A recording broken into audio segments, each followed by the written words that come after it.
2 weeks ago, the Portland Trailblazers prepare to meet the Chicago Bulls. Most experts agree it's a preview of the NBA Finals. After all, the Blazers are a serious threat to dethrone the world champions, right? I think this club, Portland, represents a team that plays in spurts, but they'll self-destruct, self-destruct, self-destruct, self-destruct. Prophetic words as the Blazers stumble past their opportunity to make a statement to the Bulls and to the entire NBA. A humiliating loss and a grim reminder of past failures. It rekindled a fervor back home in Portland among the media and the Blazer faithful. Portland looked confused, like they didn't know what to do.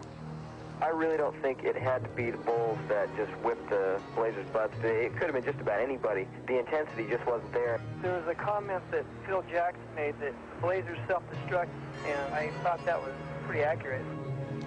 The Trailblazers have come back strong from their debacle in Chicago to win 7 straight. Perhaps a wake-up call was needed. Perhaps newfound motivation will now carry the Blazers all the way to the finals. When we got back on the airplane and we were heading home, it was like everybody was kind of like just shaking their head. You know, yes, we were embarrassed by Chicago.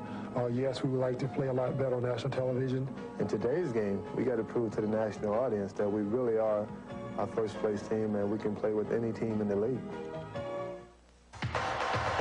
Meanwhile, in Boston, the alarm has sounded with the return of their legend, Larry Bird. After a 2-month absence with back troubles, Bird is back.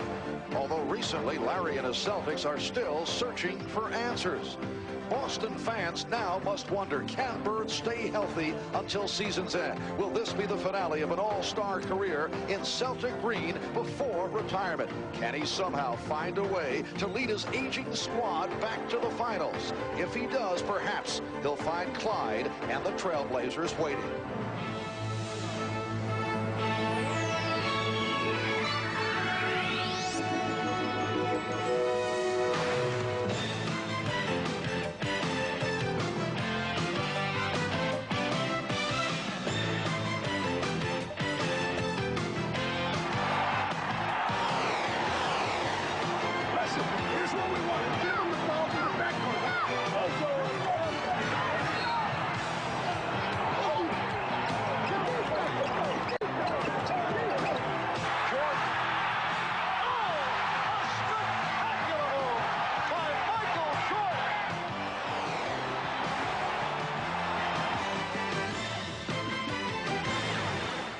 This is the NBA on NBC.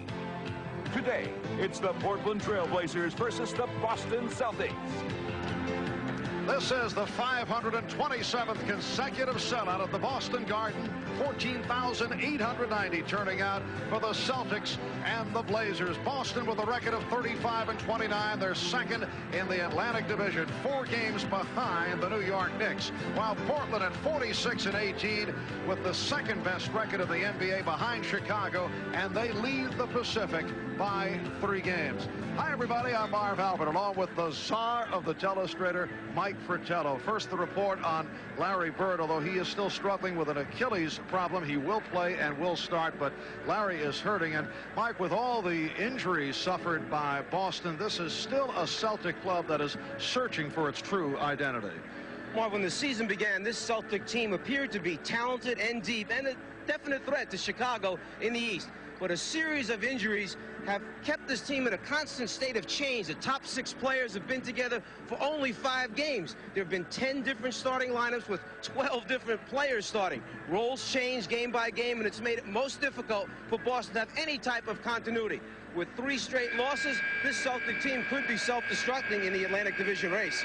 And it was back on the 1st of March in Chicago and here on NBC that the Bulls just blew out the Portland Trailblazers. But since then, the Blazers have won 7 in a row, and they certainly appear to be back on track.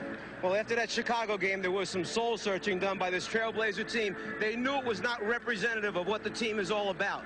It's a team that gets it done with speed, quickness, a gambling defense, superior transition offense, and a lot of depth. Yes, there was a wake-up call, and they're here today determined to prove they belong in the elite category. And on the subject of the elite, let's go over to a man who will be heading up the sideline reporting wing at the Sportscasters Hall of Fame. Here's Ahmad Rashad. Boy, Marv, you never quit, Marv. Now, Mike was just mentioning about how tough of a loss it was for Portland and Chicago. I was talking to Jerome Kersey. He said, I embarrassed my grandmother, Elizabeth Kersey, in Clarksville, Virginia, because she had everybody watching and we stunk up the joint. He went and got a haircut yesterday. He said he's ready to play. They will redeem themselves today. So, Jerome, we will be watching you and the rest of the players as they continue to bother me over here, Marv. All right, Ahmad, so Larry Bird, playing hurt, will give it a shot as the Celtics and the Blazers meet for the second time this season. Starting lineups first for the Portland Trail Blazers, who come off the victory in Atlanta on Friday night. Terry Porter, Clyde Drexler in the backcourt. Up front, Buck Williams and Jerome Kersey. And at center, Kevin Duckworth. Portland, coached by Rick Adelman, the first captain of the Trailblazers, an original member of the franchise, played 7 years in the NBA with 5 different clubs, including Portland. Here are the Celtics, Dee Brown and Reggie Lewis in the backcourt. Larry Bird playing despite the Achilles problem, Kevin Gamble on the front line. And the center is Robert Parrish. Celtics coached by Chris Ford. In his first year and taking over for Jimmy Rogers, last season led the Celtics to 56 wins and a division title.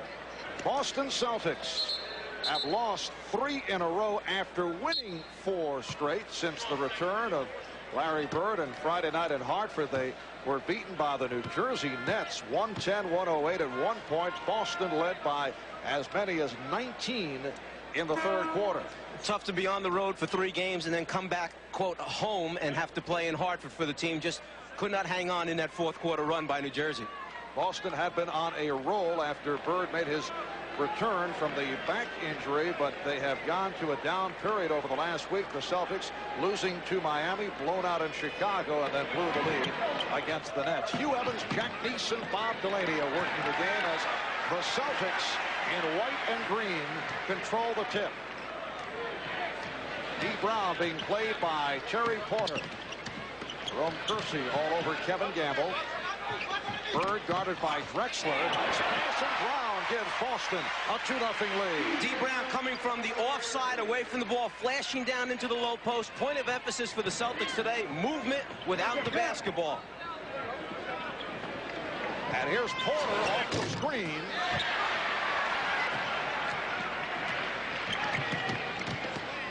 Dee Brown inserted into the starting lineup, opening at the guard spot along with Reggie Lewis. Parrish took the hit from Duckworth.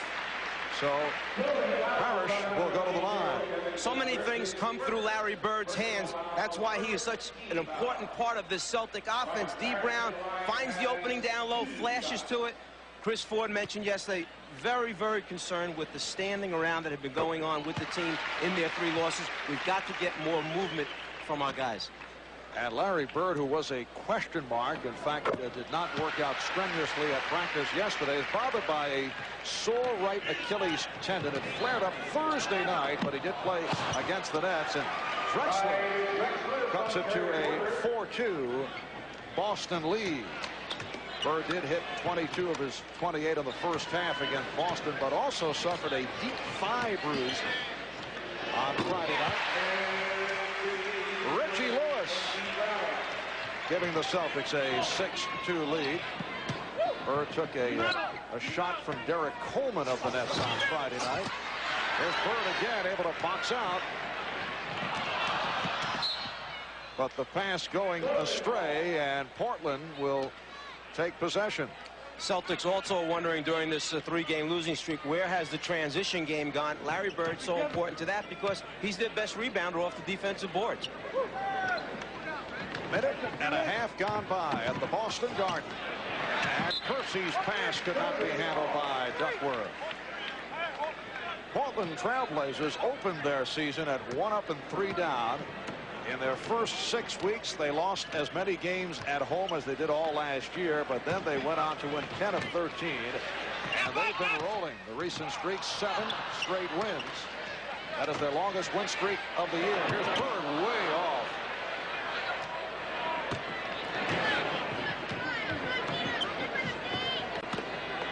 Williams posting up on Larry Bird and then gets it back out. Kersey. So the Celtics lead the Blazers 6-4. On the body now. Here's Bird. Yes. Larry Bird was determined to come right back after shooting the previous shot and missing everything. He needs to get that stroke down, get his outside game going. Celtics 8, Trailblazers 4. Williams stripped. Also lost his glasses in the process. And Parrish had it knocked away. One of the things that Robert Parrish mentioned was, I need to run the floor hard against Duckworth, make him chase me. I can get easy scores that way. The Chief out in front of everyone. The ball just laid out there for the big guy. Good hands by Drexler. Celtics have hit 3 of their first 4 from the field. 17 on the 24. Celtics maintain possession. Kersey deflecting it out. These two clubs met in Portland back on the 10th of November, and the Trailblazers won it in a blowout, 116-90, led by Clyde Drexler, who had 26. Bird did not shoot well, 5 out of 18. Parrish. And the foul is called a hacking foul on Kersey, who was trying to help out. Well, initially coming out, the Celtics go right at Duckworth, try to put fouls on him. That time it was Kersey picking up the foul. Robert Parrish will shoot 2.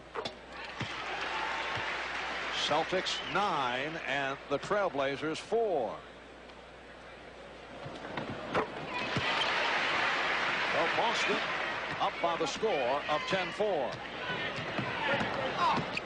Porter trying to put moves on Brown. Kersey. And again it's Bird off the board.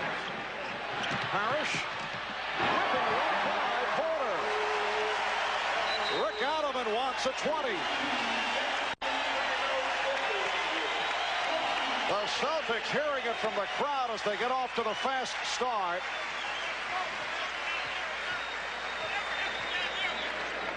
With Larry Bird controlling the defensive boards, Celtics have the ability to release the other big man, Robert Parrish, down the floor. You can see Duckworth way behind trying to catch up. And Mike, we discussed earlier all the injury problems of the Boston Celtics. Check this out. Larry Bird has already missed 29 games this season with assorted injuries. D. Brown out for 45 games. Kevin McHale 26. On the other hand, the Portland Trailblazers have been a healthy ball club these past 2 years. Look at this. Well, as you look around the NBA, you'll see that the teams that have the most wins are probably the ones that have had the fewest injuries. The continuity is there. Players understand their roles. They're there every night to produce. Parrish off the steal. It's a 3-on-2. Lewis with the point. Rebounded by Kersey. And now the Blazers try to break, but the Celtics got back. Drexler from downtown. And Clyde has been succeeding with the three-point shot. Well, this Trailblazer team uses the three-point shot as a definite weapon, a definite part of their offense that they look for. Boston leading 12-7. Parrish, yes. Celtics 14 and the Trailblazers 7. 8 points for Parrish. Drexler again for 3. There's only one team in the NBA that has made more threes than Portland. That's Milwaukee. Portland's second in the league. Bird attempting to answer. Other than Michael Jordan, probably no player in the league is as creative or as unstoppable as Clyde Drexler. And this year he has added another dimension to his game, the three-point shot, so he's become a complete player. Bird over Williams. Rebounded by Lewis.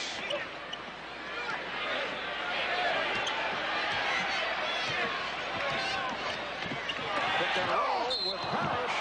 Offensive foul call.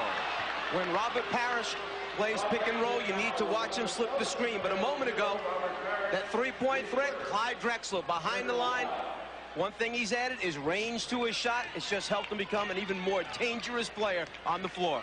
Consecutive three-pointers for Drexler.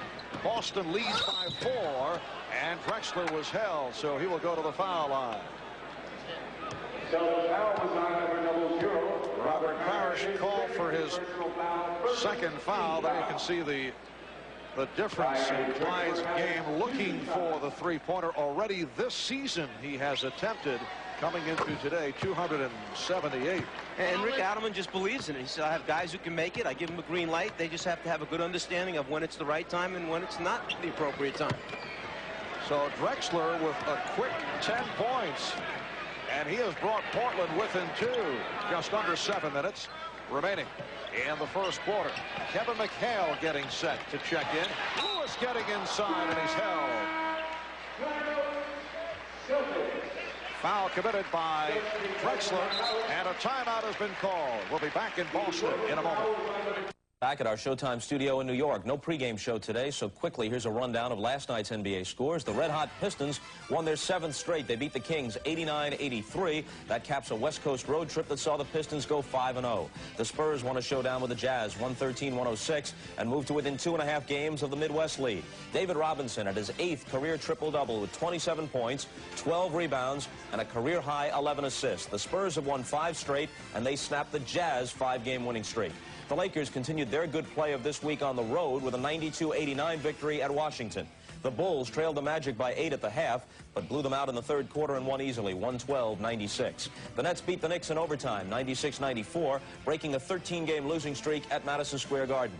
Milwaukee over Philly, 110-105. Charles Barkley had 33 points and 14 boards in the losing effort, despite a broken nose he suffered on Friday night against Phoenix. And the Atlanta Hawks broke their 7-game losing streak with a 115-102 win against the Miami Heat. Right now, let's head back to Boston and rejoin Marv Albert, and we'll see you from here at halftime. Marv? All right, Bob, and we resume with Reggie Lewis at the free throw line. The Celtics now lead the Trailblazers by the score of 15-12. Kevin McHale has checked in for the first time. Kevin McHale played only 18 minutes Friday night against the Nets. 5 and a 9, 14 points. Clyde Drexler has been in the midst of an explosion with 10 points the last 2 minutes. Here's Lewis, and he stepped out of bounds, could not handle that pass, and was trying to throw it right back. The intention was to try and complete the play in the air while he was up there, just catch and score. He knew he wouldn't have time to come down and go back up. Instead, he lost his concentration and the ball. Trailblazers remaining the same following the timeout. Terry Porter, Clyde Drexler in the backcourt.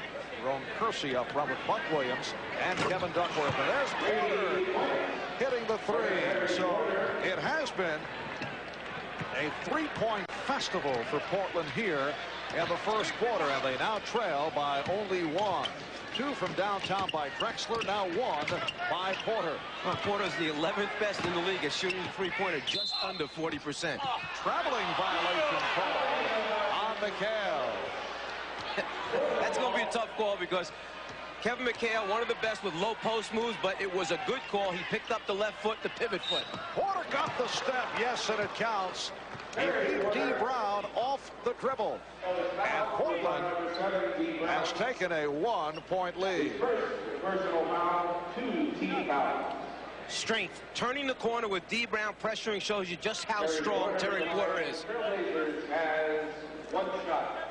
So Porter will try to complete the 3-point play. Terry Porter, not what you would call a flashy player, but so efficient, so solid in the clutch. Portland by 2.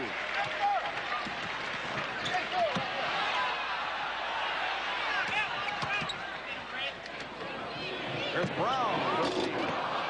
Rebounded by Duckworth. Drexler off the head fake. 5.5 remaining in this first quarter from Boston. On a quick release. And back comes Brown for the Celtics. Accelerating. and had it knocked away. It will be Celtic ball. D. Brown has so much speed and quickness. He started to push the ball down the floor, looked to the right and left. There were no players filling the wings. He said, let me just go myself. I'm out in front. Good play by Drexler. Get a hand on it to knock it away. D. Brown is bothered by a sprained ankle. It's the right ankle. The Celtics continue to be hammered by injuries. Sherman Douglas put on the injured list with an ankle problem. Ricky Green is on the injury list.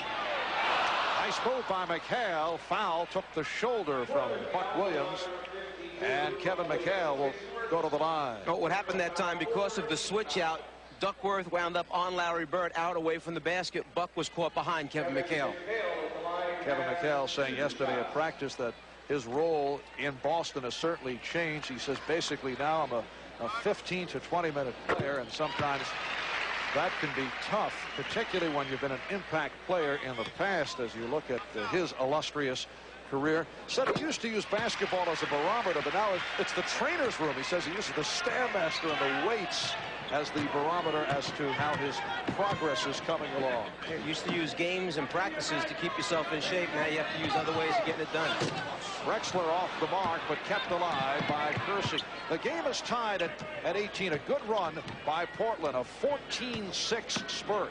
Led by Drexler, who has 8 points. Rejected but fouled by McHale. And the call's going to come before the actual shot. It's going to come on the drop step move into the middle of the lane with body. Duckworth, a big, wide guy. Body to body down low is where the foul was called, not on the shot block. Kevin Duckworth, only a 69% free throw shooter, will go to the line. Kevin in his 6th year out of Easton, Illinois, and he has been struggling this season. When we handled the Portland-Chicago game back on the 1st of March, we talked about the fact that Rick Adelman will go to Cliff Robinson in the 4th quarter, and Duckworth's playing time has been down. He has no problem, Adelman, going to a smaller, quicker team with Robinson. Bird with his 2nd field goal. So Larry Bird is 2 out of 5 from the field. The game is tied at 20. 4.5 to go in this opening quarter. Drexler getting it inside to Williams. McHale with the box out.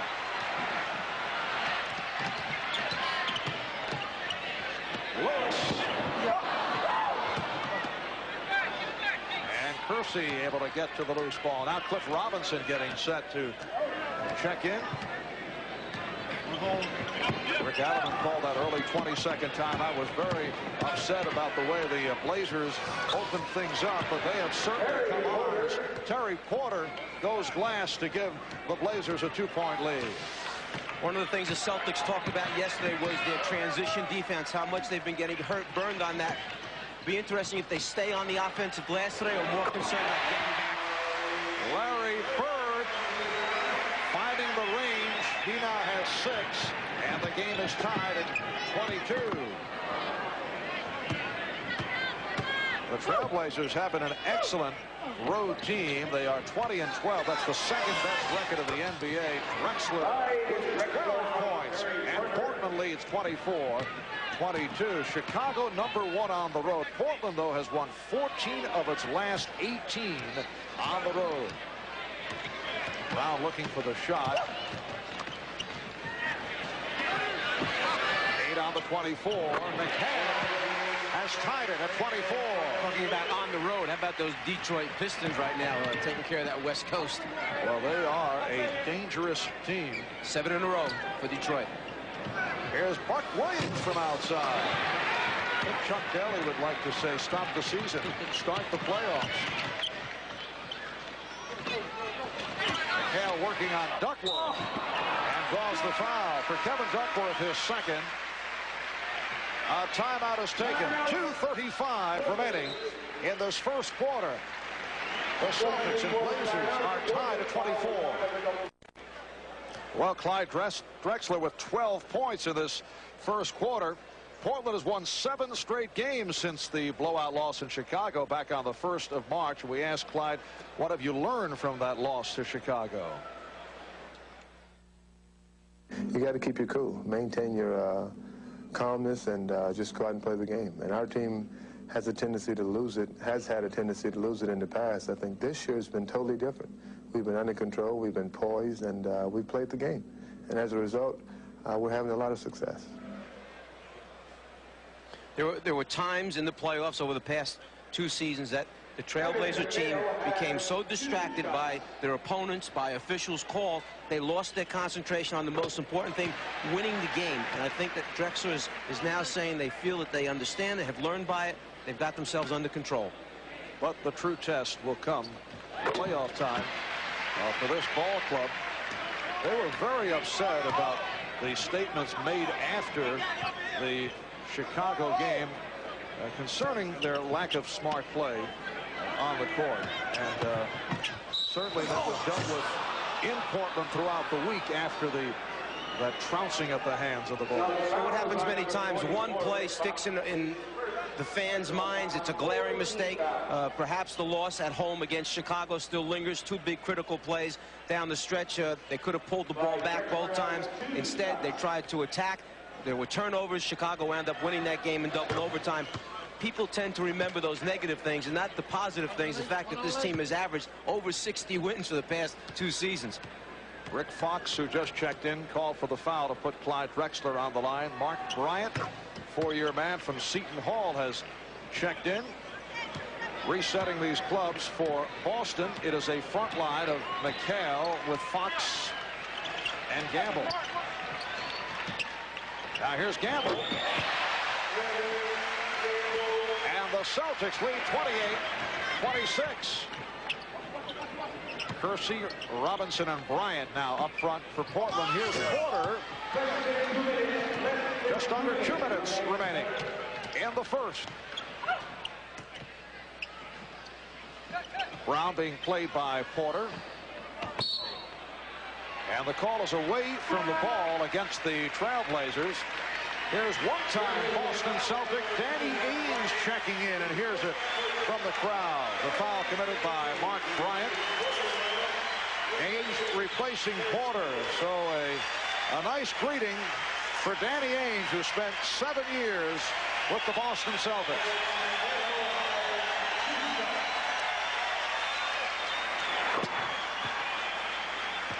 Celtics 11 for 11 from the line. They are the #1 free throw shooting team of the NBA. There's Danny Ainge, 7 years with Boston and on to Sacramento. This is 2nd year with Portland. Celtics 30. The Trailblazers 26 with 1:40 to go in this first quarter. Ainge with a quick release. Kept alive by Bryant. From the head fake, able to beat Brown. A steal by Drexler on the inbounds pass. Clyde playing catch with himself. A third attempt does not go down.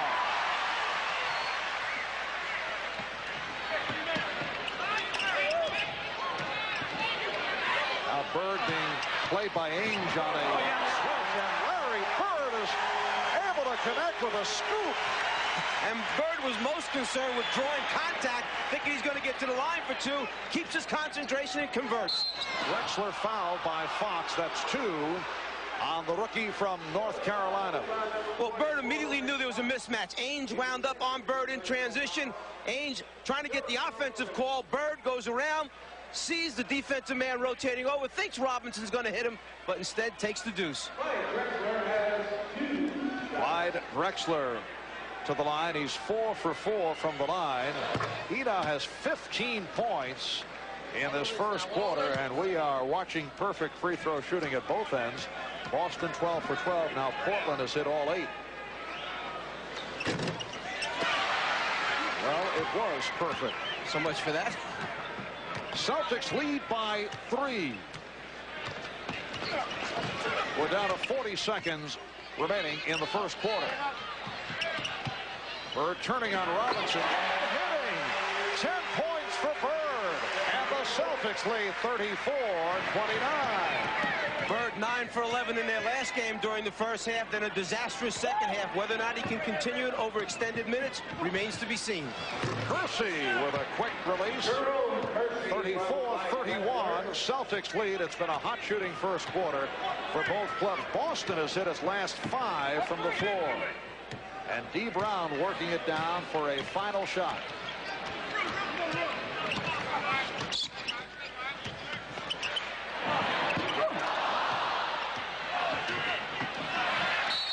And Kersey lost it off his foot.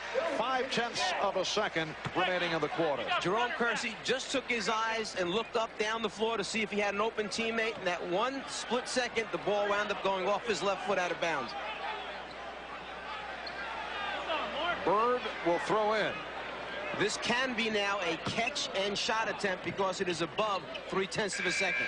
And Fox with the hook fling that lands in the crowd. Drexler 15 points in the first quarter. Clyde 4 out of 8 from the floor. Bird 5 for 8 for his 10 points. Good shooting by both clubs. And the Celtics lead at 34-31 after 1 at the Boston Garden.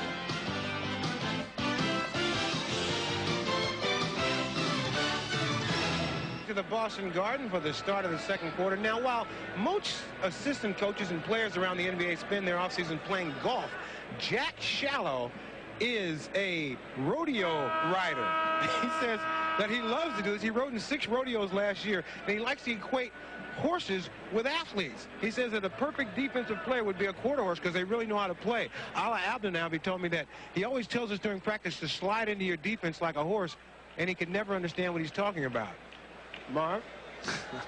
All right, Ahmad. Jack Shallow with the Pat Riley look at times. You buy that? Jack Shallow, a little bit safer than skydiving. Yes. The horses. Jack and John Wetzel, the assistant coaches to Rick Adelman on the Portland Trail Blazer bench. Second quarter underway. Celtics 11 for 19 from the field, 58% shooting in the first quarter. Robinson is fouled. Robert Pack, the 6'2" rookie backcourt man from University of Southern California, has checked in for the first time. Reggie Lewis called for the foul. Cliff Robinson to the line.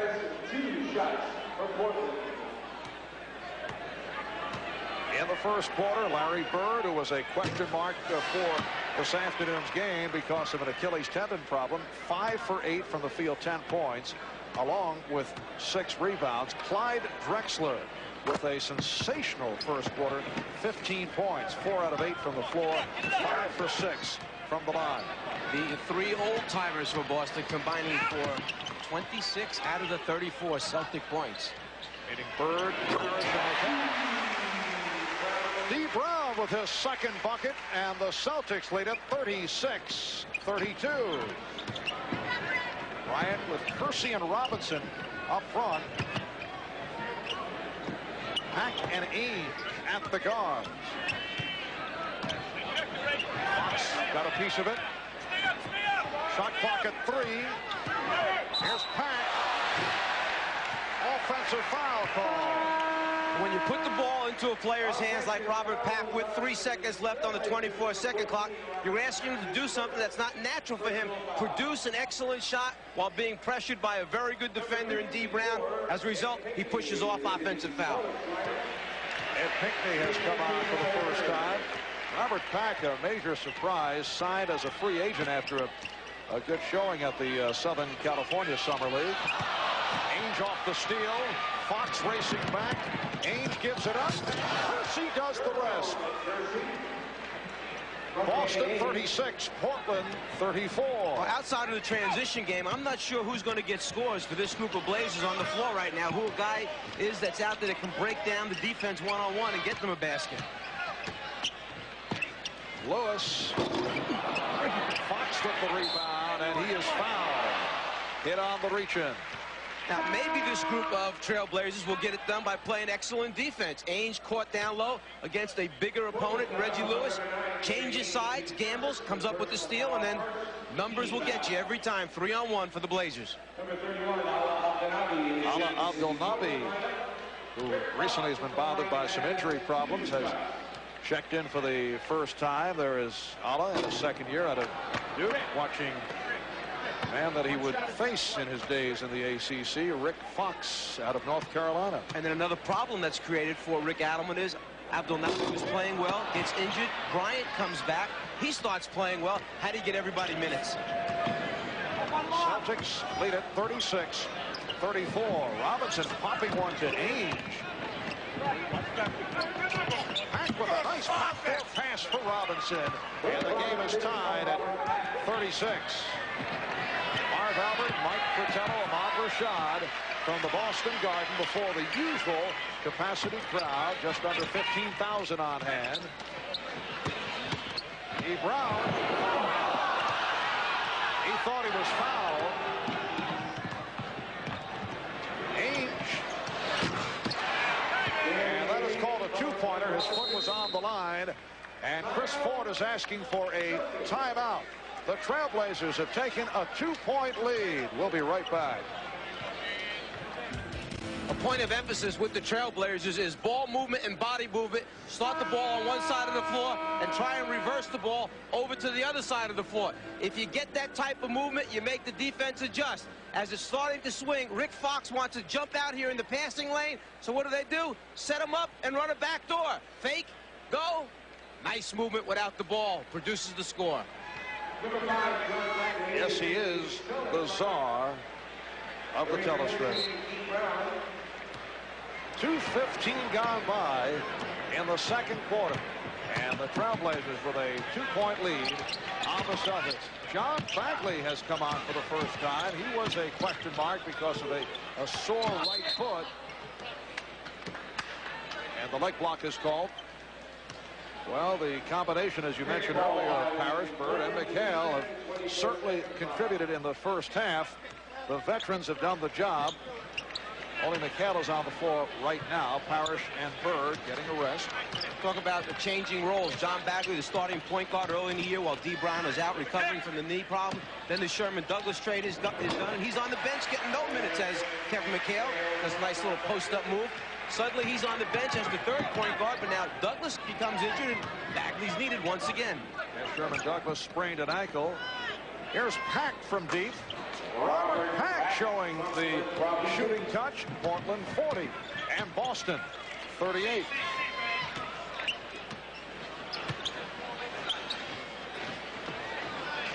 Bagley using the screen. Fox played by Robinson. It's McHale off the boards. Kevin McHale has 12. The game is tied at 40.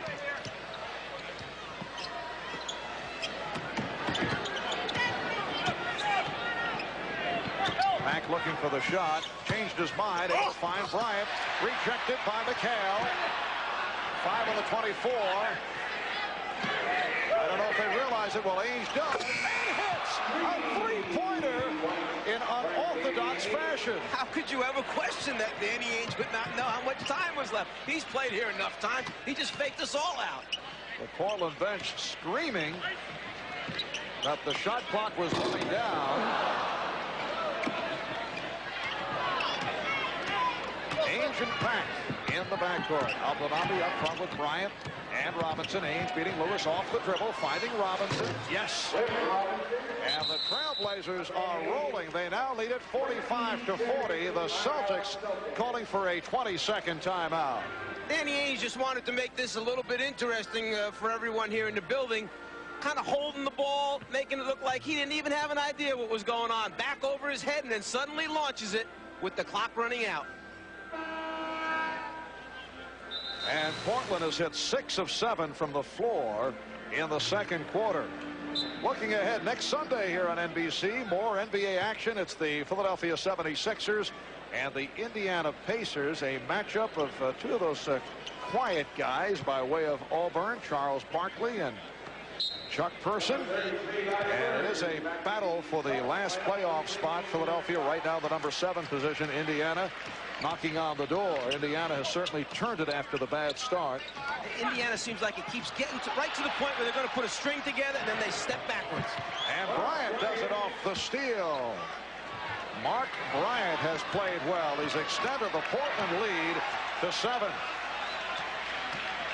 A 16-6 run by the Blazers. Reggie Lewis. And a loose ball foul is called. Reggie Lewis is off. He's only 1 for 6 from the field. But when you have big guys like Mark Bryant that are willing to work hard, now he's pressuring Larry Bird almost out to the half-court line. The hard work pays off with the steal. And it certainly has been hard work on the part of Mark Bryant, who was out some 2 hours prior to his teammates taking the court here in Boston, as he was shooting from all angles. Larry Bird has been hitting from all angles. He now has 12. Portland leads 47-42. Pack passing in a crowd. It's picked off by Bird.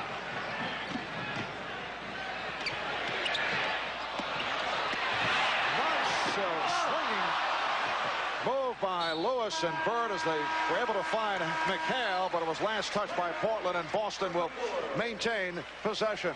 Timeout is called with 6:50 remaining. First half. A little attempt at mirth. Look, it's a special ability to be able to pull these things out of the players. But Robert Parrish says he's been very fortunate that he's never sustained a major injury, and feels he owes quite a bit to Clifford Ray, who played with at Golden State. Clifford into dieting and stretching and lifting weights. Clifford was an excellent defensive center on some very fine Golden State clubs in the 70s. John Bagley able to connect, and the Celtics now trail 47-44. And the old front line for the Celtics is in there together. Bird, McHale, and Parrish, and I'm sure that Chris Ford will take a very close look to see what type of productivity he gets out of this group. Terry Porter has returned for Portland, finds Ainge. Yes. Well, Danny Ainge has hit 4 out of 5. He has 9 points. The Blazers 49 and the Celtics 44 halfway through the second quarter.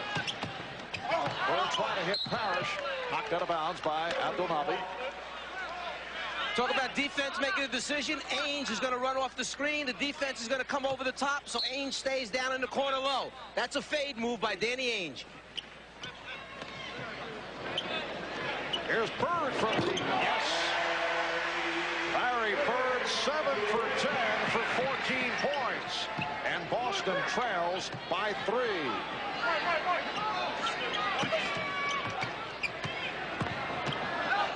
Porter, oh, he did well to get that off, extending himself in traffic.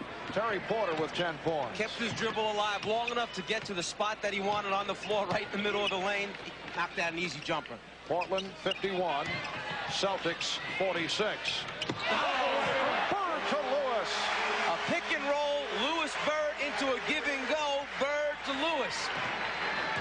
3-point Portland lead as we come up on 5 minutes to go in this first half.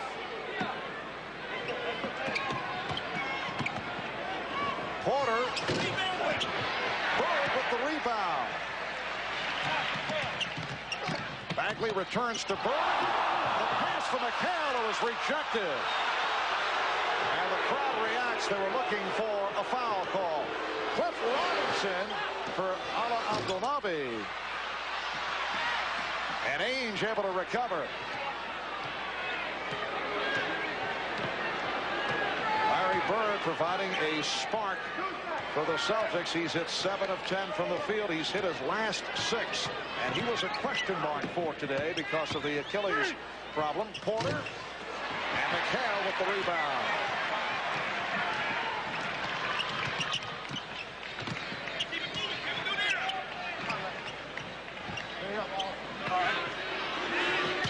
Harris with the spin. And Abdelnaby could not hang on. A moment ago, some great transition basketball. The quick look, the second look, lefty pass delivered, but the excellent defensive recovery blocks the shot by Portland.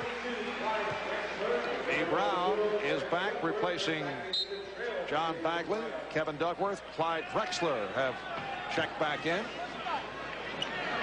And Pinckney back on the floor for Boston. He's up front with Parrish and Bird. Parrish being played now by Duckworth. Parrish drew the foul. Ball being made by Jack Neese. That's number 3, committed by Duckworth. Kevin Duckworth having a difficult time with Robert Parrish, who is 4 for 4 from the line.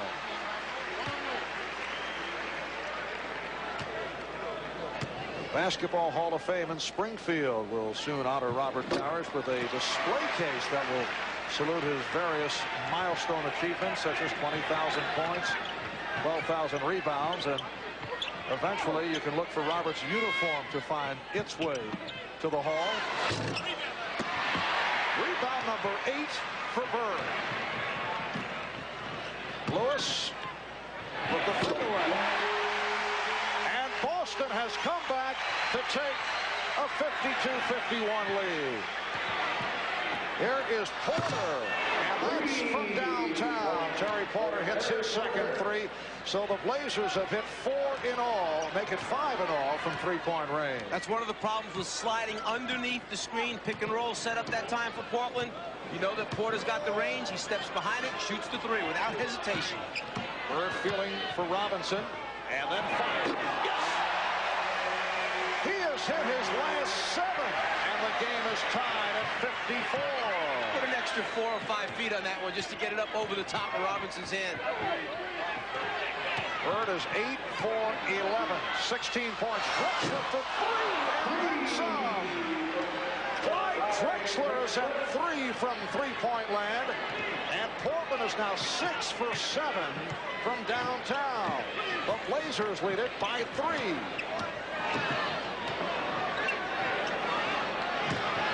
Bird with the shovel for Lewis. Reggie Lewis will go to the line. The Blazers now call for time. Larry Bird bumping with Cliff Robinson, feeling around, and then drilling it home. 2:25 remaining in this first half.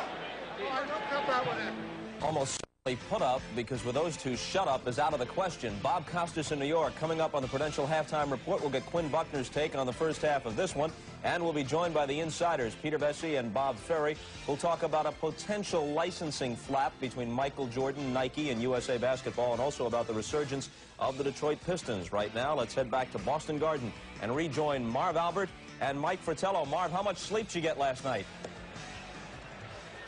Well, Bob, as you know, I was at the Knick-Net game last night, and sleep never a problem. Just the sight of the Czar is enough to get me revved up. And the Larry Bird family on hand, that is Dinah Bird, along with 8-month-old Connor. And I know Dinah enjoying what she has seen from her husband, Larry Bird. 8 for 11. He's hit his last 7, 16 points in all.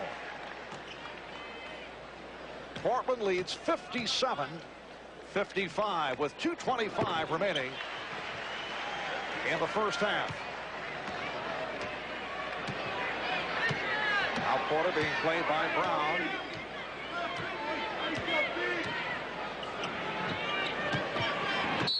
And Reggie Lewis trying to front Clyde Drexler's call for his second foul.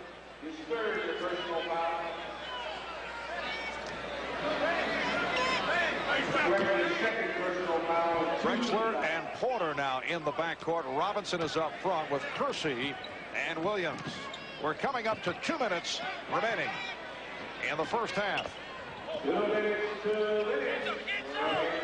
Kersey rebounded by Williams. Here's Drexler challenging Parrish. So the Glide with 20 points. And Portland leads 59-56. Bird has hit his last 7 field goal attempts. Parrish with the fake. Fouled by Robinson. Before the last timeout, Clyde Drexler posted down low. Buck Williams with the basketball. Clyde's going to slide to the middle of the lane. He's wide open, screaming for the basketball. Pass it to me. I'm open. Instead, he steps out, gets behind the three-point line, and knocks it down. And on his way back down the floor, he made sure to tell Buck Williams, hey, when I'm open, get me the basketball. And Clyde has been open throughout this first half. He's the high man with 20. Ed Pinckney sits down. Kevin Gamble returning. Robert Parrish 7 for 7 from the line. Make it 8 out of 8. Boston down by 1 with a minute and a half to go in the first half. Portland Trailblazers record of 46-18. They have won 7 in a row, their longest win streak of the season. Robinson went to the running hook. Rebound number 9 for Bird. That was set up as an isolation for Robinson to go one-on-one versus Parrish. They had Drexler spotting up behind the three-point line on the left wing.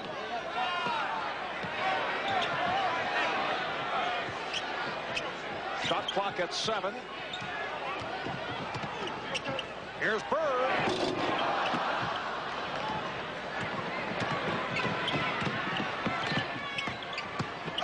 Kersey angling in.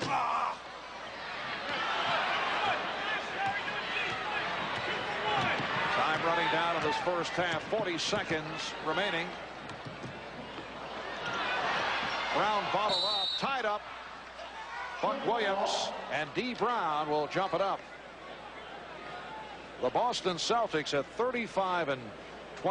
When Larry Bird made his return from the back problems on the 1st of March, the Celtics went on to win 4 in a row, but they have lost their last 3, and they come off the defeat at the hands of the improved New Jersey Nets. Nets had dropped 4 straight on the West Coast, but they won in Hartford against the Celtics Friday night. Then last night at Madison Square Garden, they beat the New York Knicks 4-3. Crowd looking for a foul. Crowd saw Larry Bird sandwiched between 3 of the Trailblazers' jersey and wondered how there could not be a foul called with them jumping all over his back. Porter gets inside, it counts, and the foul. Terry Porter has 15 points. The foul committed by D. Brown.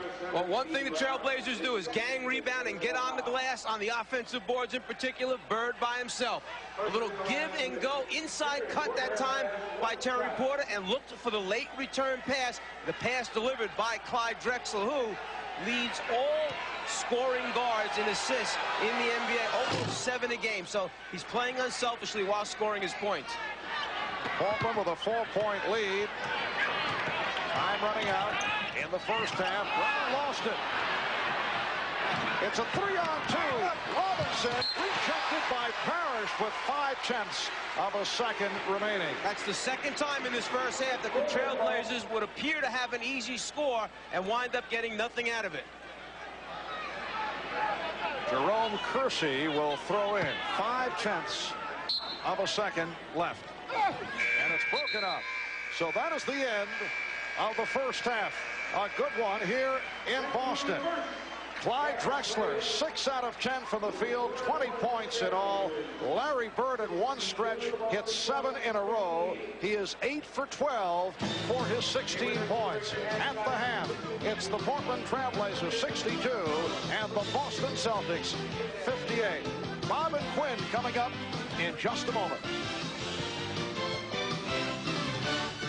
Time at Boston Garden, the Trailblazers lead the Celtics 62-58. Bob Costas and Quinn Buckner back in New York. In a few minutes, Peter Vesey and Bob Ferry, the insiders, will be here. Now, your thoughts about this one? You, I guess, could look at it a couple of ways. Not a bad performance in the first half by the Celtics. Bird has 16 points. Parrish and McHale 12 apiece. So the old front line coming through. On the other hand, as everyone knows, they were blown out earlier this week in Chicago. I mean, you know, the Bulls just jumped all over them, and they blew a 19-point lead at Hartford and lost to the Nets by 2 on Friday night. They have struggled in some games, and you're absolutely correct. In Chicago, they just got beat badly, but they're starting to get that threesome to play together, and I think that's the most important thing, because you know what you're going to get from those guys. But don't forget, you got D. Brown that's starting to play again, so I think they're starting to get their combination together. The 19-point lead, as much as anything in Hartford, would concern me, but they're playing against a team that can run, one of the, as good athletic team in all of basketball, and you see Boston playing with them. Yes, they're at home on national television. I think they're making strides the way they would like to have things happen earlier, but they're making them today.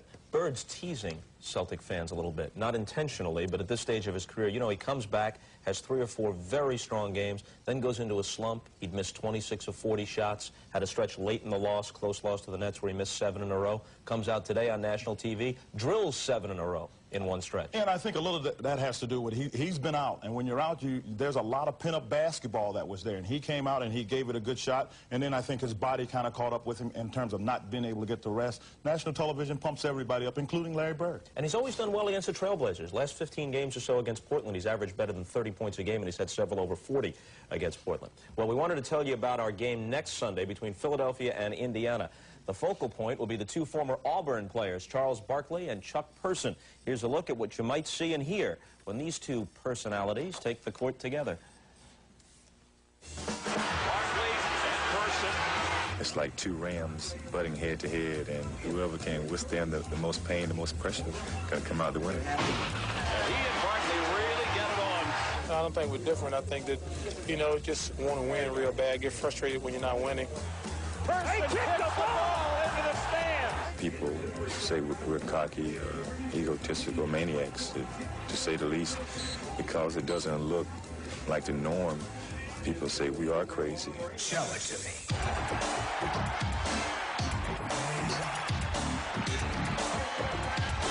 When you get them feet planted, he's tough to stop. He's making them jumpers. He plays and he backs his talk up, and that's all that matters.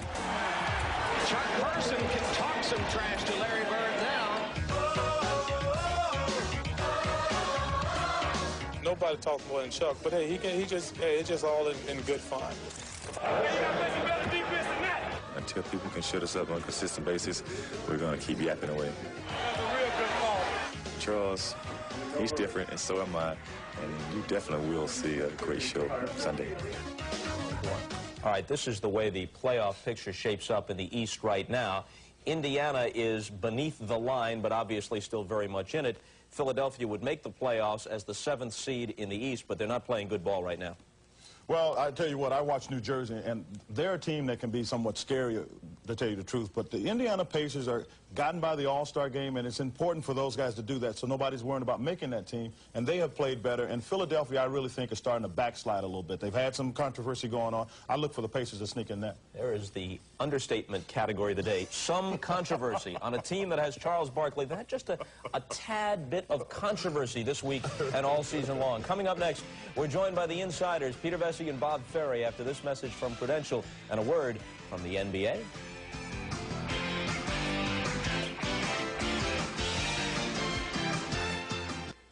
Okay, a halftime appearance by the insiders, Bob Ferry and Peter Vesey. Let's start with a story that Peter had in the USA Today a few days ago.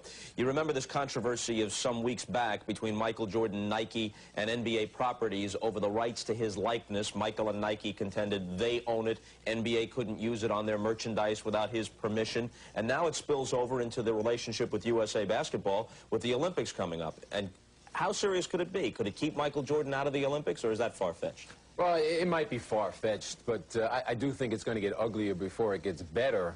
I think this is the problem. When you start throwing professionals into an amateur environment, it's just one more reason why I felt that the pros never should be playing Olympic ball. Yeah, I think Michael is going to play, but one of the things that had to happen here was in order to fund the players going to practice, because they're pros, you have to have practices in special places, special accommodations, that they wanted to be sure that in order to fund it, you do it this way. You make sure that on the group T-shirts, you do it with caricatures, with the exception of Michael Jordan, which he has the right to do, and jerseys. And once that money has been determined that it's going to go for a non-profit situation, Michael Jordan is not going to have a problem. Michael Jordan's going to apply.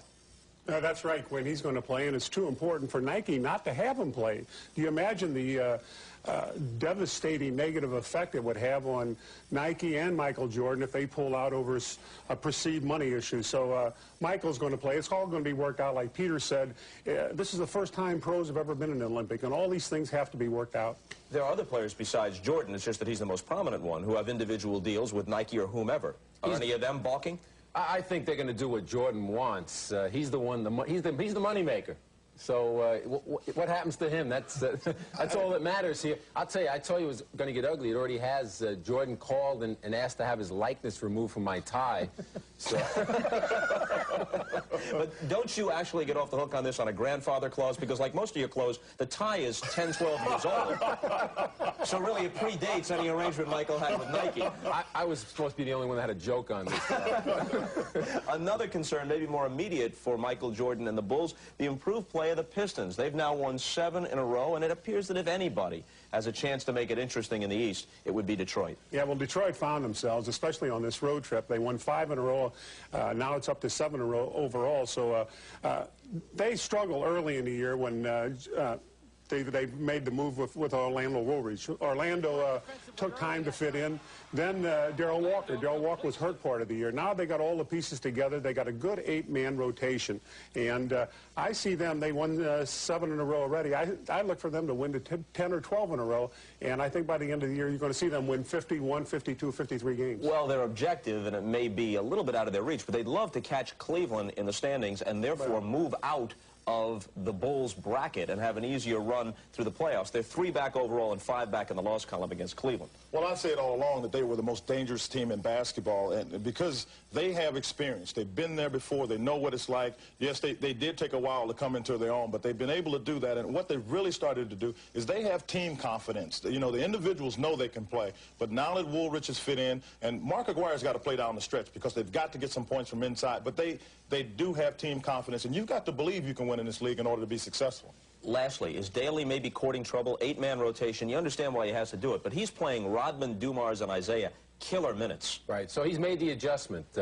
Right before the Bulls game, he stopped shoot-arounds at home. They went on this West Coast trip. He stopped practices. They had a day in between every game. No practices except for the scrub. So the team is physically and mentally fresh. And Joe Dumars told me that they've discussed it among the players, and they say they want to make a case against shoot-arounds, so they've got to be up for these games. So ease up on the shoot-arounds and the practices and play 40 minutes in the game, and everything's cool. That's right. All right, up next, we'll return to Marv Albert and Mike Fratello at the Boston Garden. Second half action, Blazers and Celtics after these messages from your local station. This has been the Prudential Halftime Report, brought to you by the companies of the Prudential. In a changing world, one thing remains rock solid: the Prudential. Welcome back to Boston, where at halftime the Portland Trail Blazers lead the Boston Celtics by the score of 62-58. About an hour before game time, Larry Bird a question mark because of the Achilles tendon problem, deep thigh bruise, and we did not even know if he would play. Well, he not only plays, he starts and was exceptional in the first half. 8 for 12 from the field, 16 points in all, along with 9 rebounds. But so important to the Celtic team on the defensive boards, where he leads the team with 9 rebounds in the first half. Once you secure the basketball, then you can get the running game going. Tough battle down low between Bird and Buck Williams. Meanwhile, on the offensive end, they need perimeter offense so that McHale and Parrish can continue to post up.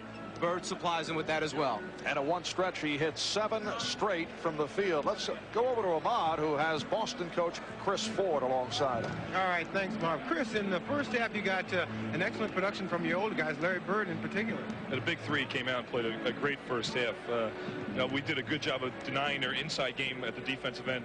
Their perimeter people, though, Ainge, Porter, and Drexler, just killed us, particularly with knocking down those 3, 6 for 8, and that was a stab in the heart. How do you stop Drexler in the second half? Well, he's a tough one, and hopefully, you know, Reggie can do something down at our offensive end to put some heat on him down there. All right, good luck to you, Chris. All right, Marv. All right, Ahmad, and look at today's Miller Genuine Draft halftime stats. Both clubs shot well. The Blazers 23 for 46. Celtics 20 for 37 for 54%, led by Bird. And Portland doing it from long range from downtown. They are 6 for 8 with Clyde Drexler hitting 3 out of 4. He has 20 points in all. We'll be back with the second half in a moment.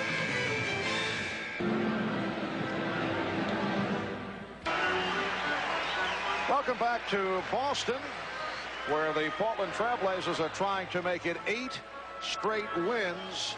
And they have a rugged road schedule this month, 10 of 17 on the road, but as you can see, they have handled it extremely well. Well, this is a team that has the ability and has produced away from home on the road, as you mentioned. Unlike the Celtics, who are struggling at 11 and 22 on the road, this Trailblazer team is just dangerous at all times and all places. Portland with its biggest lead of the game, a margin of 10. With a minute and 45 gone by in the third. With 18, he's hit 9 of 13 from the field. That may have been the biggest basket for the Celtics thus far to keep them right there, close enough to at least challenge. This could have exploded at this point. Here's Porter for 3. Yes! So Terry Porter hits on his third from downtown. He has 19. And Portland leads 73-62. Portland only 3 for 13 from downtown. Bird again. Portland was 3 for 13 on Friday night in Atlanta. Here's another 3 by Porter. At times, I feel as if I'm watching an ABA game from the early days of that league. Little two-man play. Robert Parrish setting the good screen. Larry Bird running his man off, wide open for the jumper. And then if you don't give him a screen, he's still good enough to get it off in your face. Larry Bird is now 10 of 14 for his 20 points. Bird again. And Drexler gets to it. Kersey's pass broken up. Here's Brown able to slice through. Well executed fast break by D. Brown. Only Kevin Gamble's second shot attempt in this basketball game. A young man who shoots well over 51%. Part of the problem with the players injured, some nights Gamble's a go-to guy. They need him to take 12 to 15 shots. Other nights, when everybody's back, he just gets what comes in the flow of the game. Shot clock at 3. Jerome Kersey with his 4th field goal. He has 8 points. Portland 75 and Boston 66. Yeah.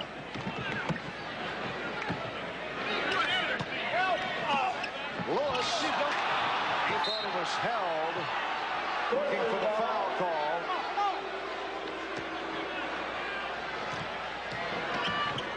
Portland tried to catch Boston moving down court in deliberate fashion. Duckworth staying in, rebounded by Parrish.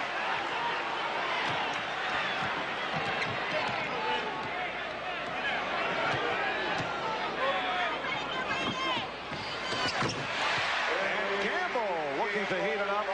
He's 3 of 4 from the field. Boston down by 7.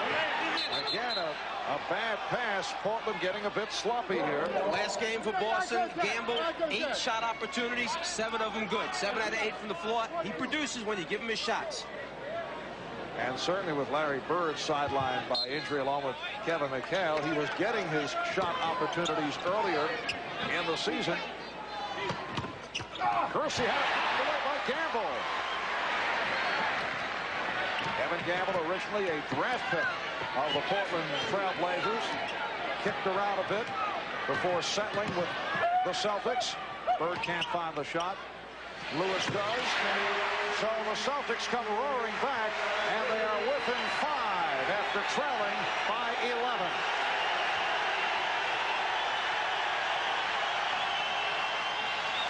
Buck Williams for Jerome Kersey. Larry Bird gambling on the overplay. When you go for the steal and miss, what happens is you break down the entire team defense.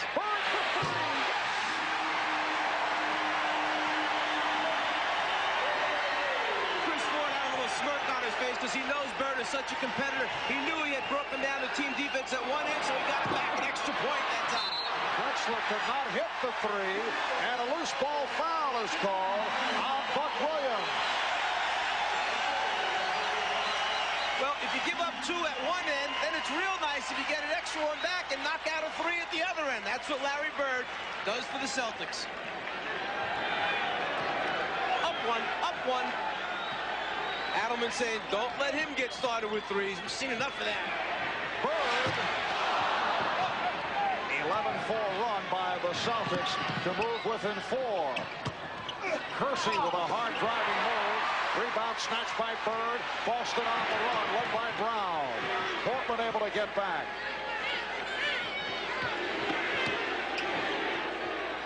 Lewis.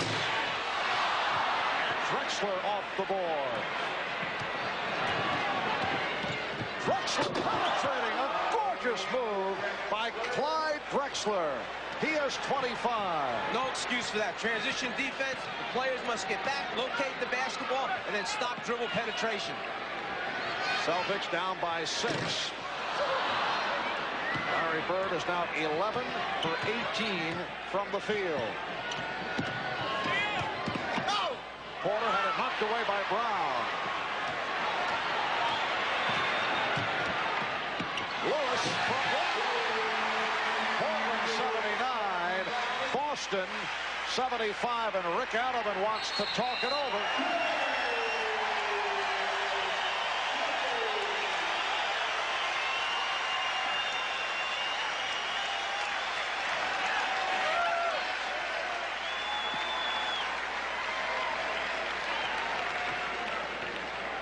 Boston Garden, and you know, I always enjoy talking to ball boys around the league, and this young, what is your name? Mikey. Mikey what? McHale. Mikey McHale. This is Kevin said, I guess sooner or later you're going to grow into those sleeves, huh? Have you ever watched Inside Stuff? No. How about, have you ever heard of Marv Albert? No. Well, you have a good time out here, huh? Marv? Oh, what a setup. Plus the blatant plug, you'll notice. Well, Mikey's dead. Kevin McHale, 3 out of 6 from the field, 6 for 6 from the line for 12 points. The high man for the Celtics, Larry Bird, with 23. Clyde Drexler leads Portland with 25. Boston has come back after trailing by 11, but Terry Porter's had the hot hand, extends to an 81-75 Trailblazer lead. Porter has 21. D. Brown asking for the 20. Injured his ankle on the last play down the floor, coming around the screen, turned it. He's the 20. D. Brown has been bothered by a sprained right ankle. Boston Celtics have been hard hit by injuries. Sherman Douglas on the injury list with an ankle sprain. Ricky Green is still out with lower back spasms. John Bagley, a question mark, but he did play in the first half, has a sore right foot. And Larry Bird, a question because of the sore right Achilles, plus the deep thigh bruise. It's right here on this contact. Right there, body contact by D. Brown is where the ankle is turned. And D. Brown now sits down, replaced by John Bagley. 5 minutes remaining in the third quarter. The shot clock is down to 5. Down to 3. Lewis had it knocked free. And that is a 24-second violation. Let's get back to Ahmad. It was not the ankle that D. Brown just injured. He got kneed in the thigh on that last play. They're putting ice on it, and he should be fine. All right, Ahmad. It is Portland ball. A backcourt of Porter and Drexler with Duckworth, Williams, and Kersey up front. Blazers with the starting line. A beautiful backdoor pass for Buck Williams. And the Blazers now lead at 83-75.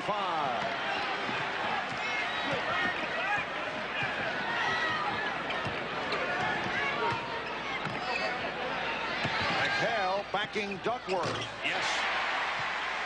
14 for Kevin McHale.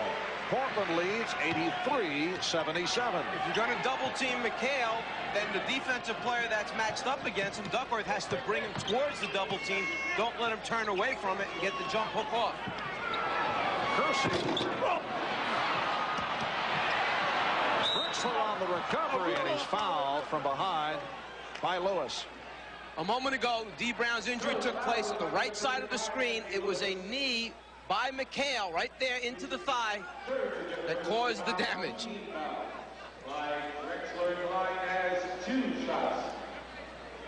And there is Sherman Douglas, who, as we mentioned a moment ago, is on the injury list with an ankle problem.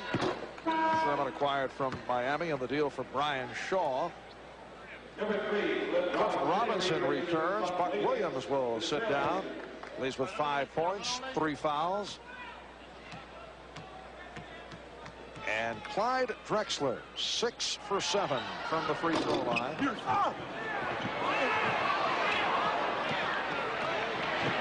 7-point Portland lead. Just under 4 minutes to go in the third. McHale from Bird.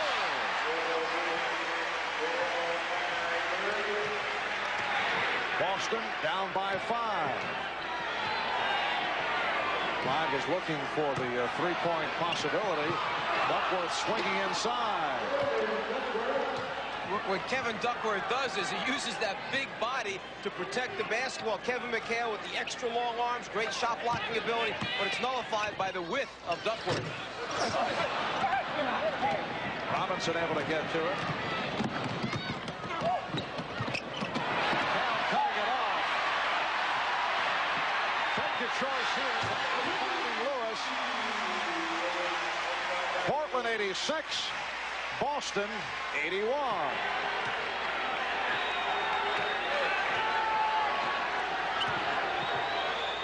Drexler changing his mind, finding Porter. Porter now guarded by Bagley, and he's fouled. That's the first committed by Bagley.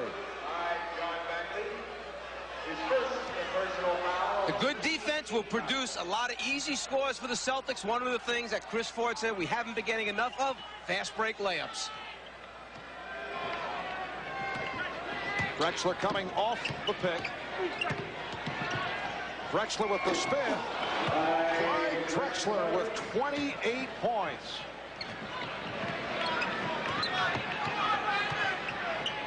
Portland leads 88-81. Bird drawing the foul. Will he get the call? No. The foul on Robinson. They do not give him the continuation. He held the ball just a little bit too long. The contact's there. He's on the ground. And then the continuation and basket goes in. Good call. If he releases while he's got him in the air, fine. Otherwise, he's still on the ground. So a non-shooting foul.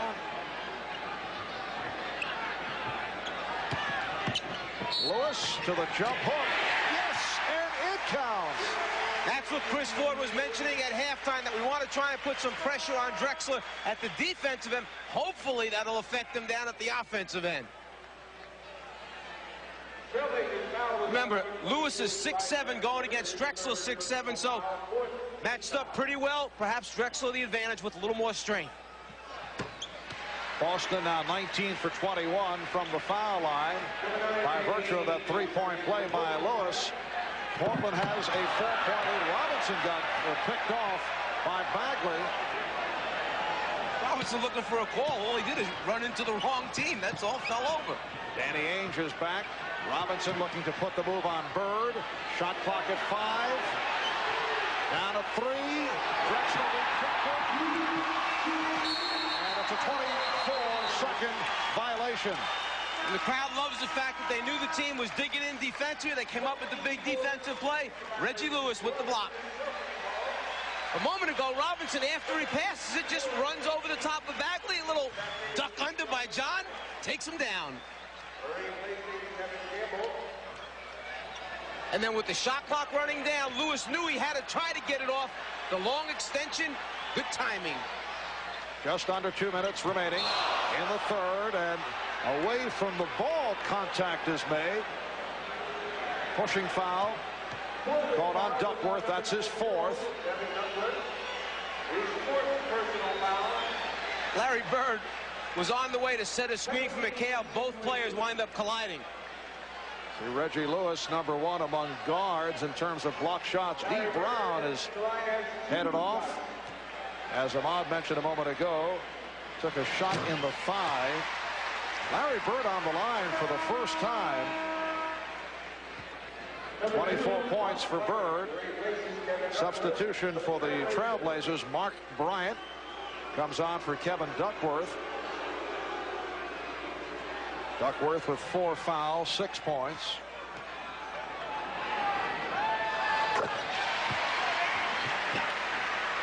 Portland by 2 with 1:45 remaining in the third. Robinson. Wild shot. Rebounded by Drexler. Robinson. He thought he was fouled, but instead it's called kicked out of bounds. Robinson does not like the call and has a technical foul given to him. He better be careful. He could get a second from Hugh Evans. And apparently, he is gone. He's been thrown out. A double technical called on Robinson. It's exactly what Clyde Drexler had talked to us about yesterday, the fact that this team has had a reputation in the past of losing its control, its poise. Again, an example of it by Robinson, out of control. So Cliff Robinson has been ejected. Larry Bird missing the technical. All right, here's another look at that play. Robinson wants the call right there, feeling he had been hit across his arm. Then when they award the ball and give it to the Celtics, he goes after referee Hugh Evans. There's the first tee, and another one followed. So Bird hits the second. And Rick Allen was not real happy with the call either. Now his big concern is protecting his player before he's gone. Too late. And that is a very significant loss for the Portland Trailblazers. Ala Abdullahi has come on, replacing Cliff Robinson. Even more significant because Duckworth has 4 fouls. The finger roll, McHale has given Boston a 1-point lead.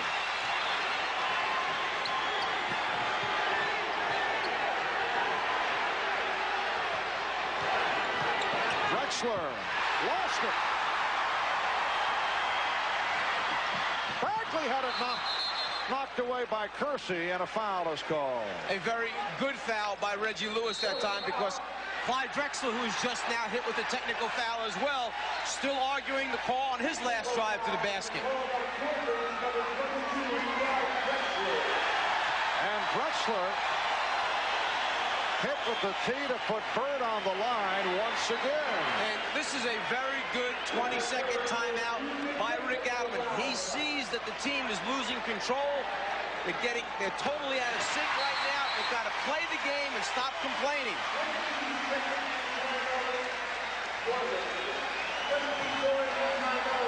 Right now with the clock down, he's going to take it to the basket and force. He felt that that was more arm than ball. The officials felt opposite. Boston in the midst of a 9-0 run. Well, Michael Jordan recently had this to say about the Portland Trailblazers. They run the open court so well. We try to get them in a half-court game and make them utilize their minds as much as possible. I think all Michael's saying is this is a terrific transition team. If you can get them back into a half-court game and force them to execute in the half-court offense, you have a much better chance of beating them there than you do in the open floor. Well, the Bulls feel very strongly about the fact, as we heard Phil Jackson say right at the top of the telecast, that the Portland Trailblazers have a tendency to self-destruct. Clyde Drexler has tied it at 90. 45 seconds remaining in the third quarter.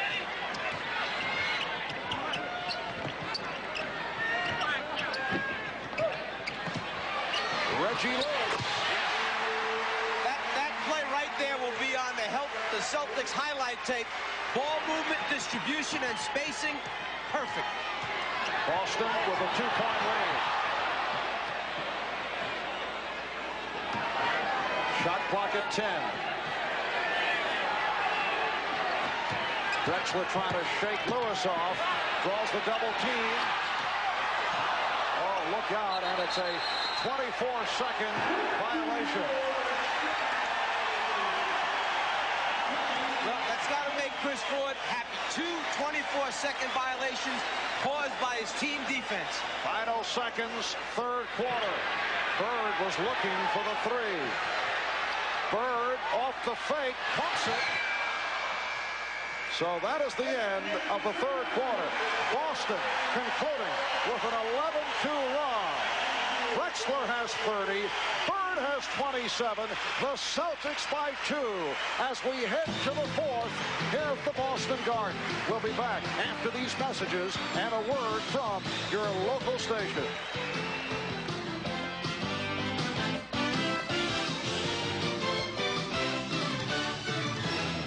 The Blazers at one point led by as many as 11 in the third quarter. They had a 73-62 lead, but the Celtics, who outscored the Blazers 34-28 in the third, lead it by 2 as we open up in the fourth quarter. Marv Albert, along with Mike Fratello, Ahmad Rashad, the high point men of the game.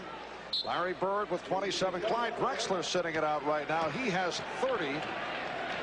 And Terry Porter with 21. Boston with Ed Pinckney up front, along with Kevin McHale and Robert Parrish. And McHale in a battle with Bryant. McHale backing Bryant.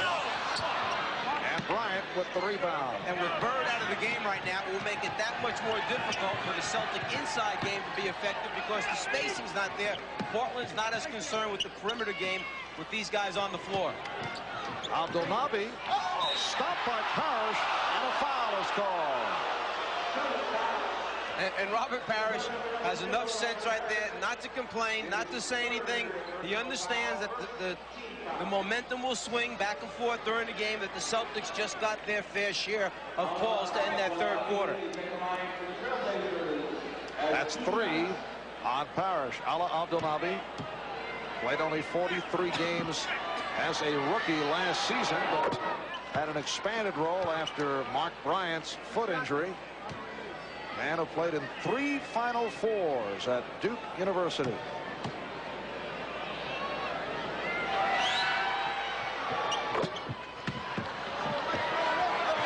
And vying for the rebound. Look at this. Percy hooked with Pinckney, and they needed the official Jack Neese to unleash them. It's just like TV wrestling. The ref comes over and breaks it up. Game tied at 92. Lewis. Rebound, Pinckney. Trailblazers with a 3-on-1. Oh, no. Will go to the line.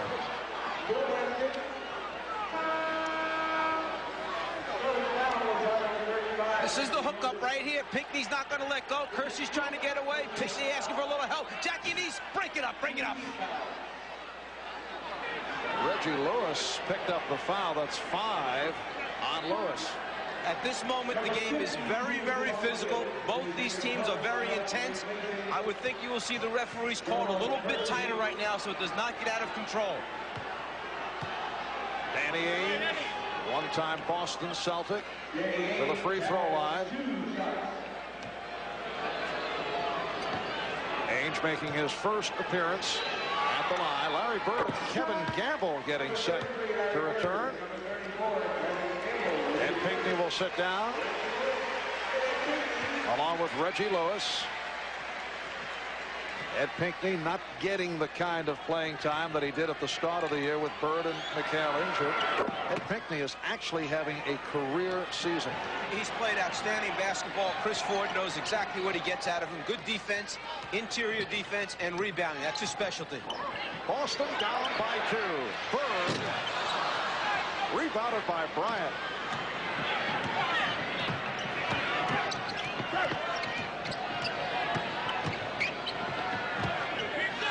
Buck Williams squaring up. And a pushing foul called on Bird. That's his second. We talked about tightening up and the whistle blowing a little bit quicker. This is basically a little flick by Larry Bird. A little hand check with the left hand. The foul's called. Abdelnaby will throw in. Minute and a half into the fourth quarter. Ainge being played by Gamble.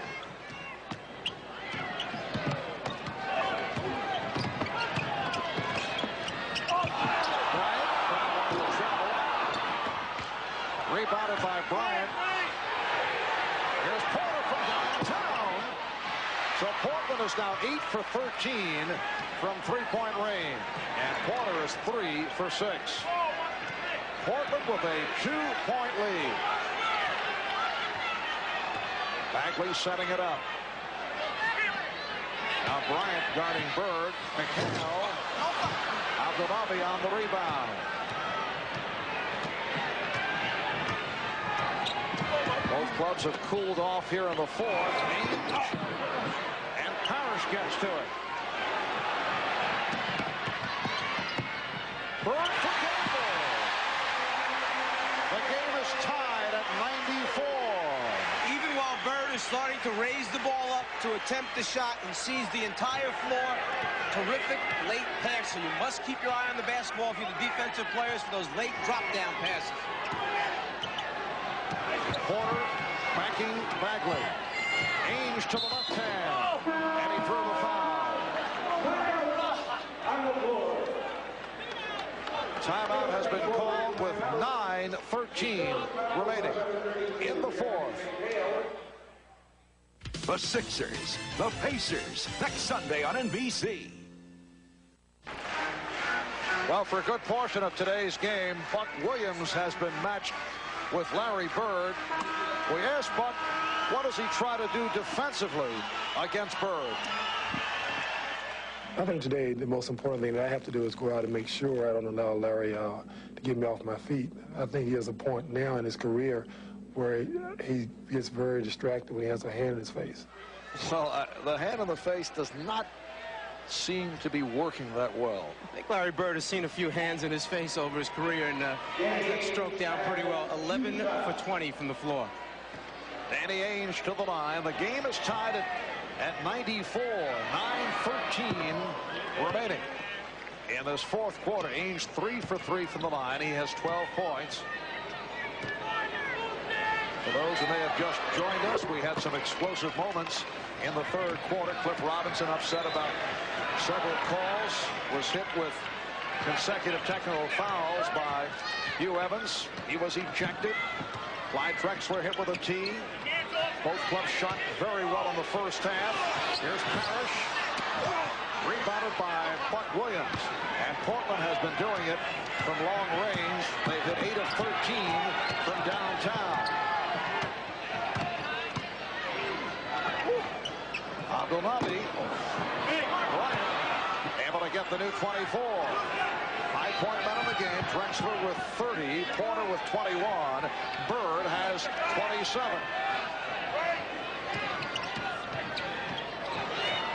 Abdullahi again. And Parrish able to come up with it. Bullets to Bird. But Portland is back. Gamble from Bird.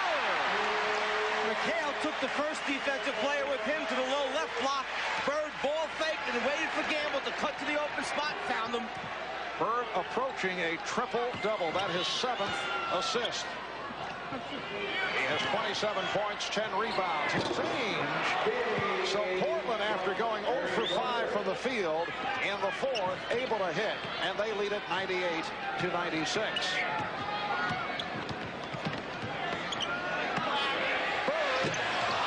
A three-point attempt, so he has cooled off.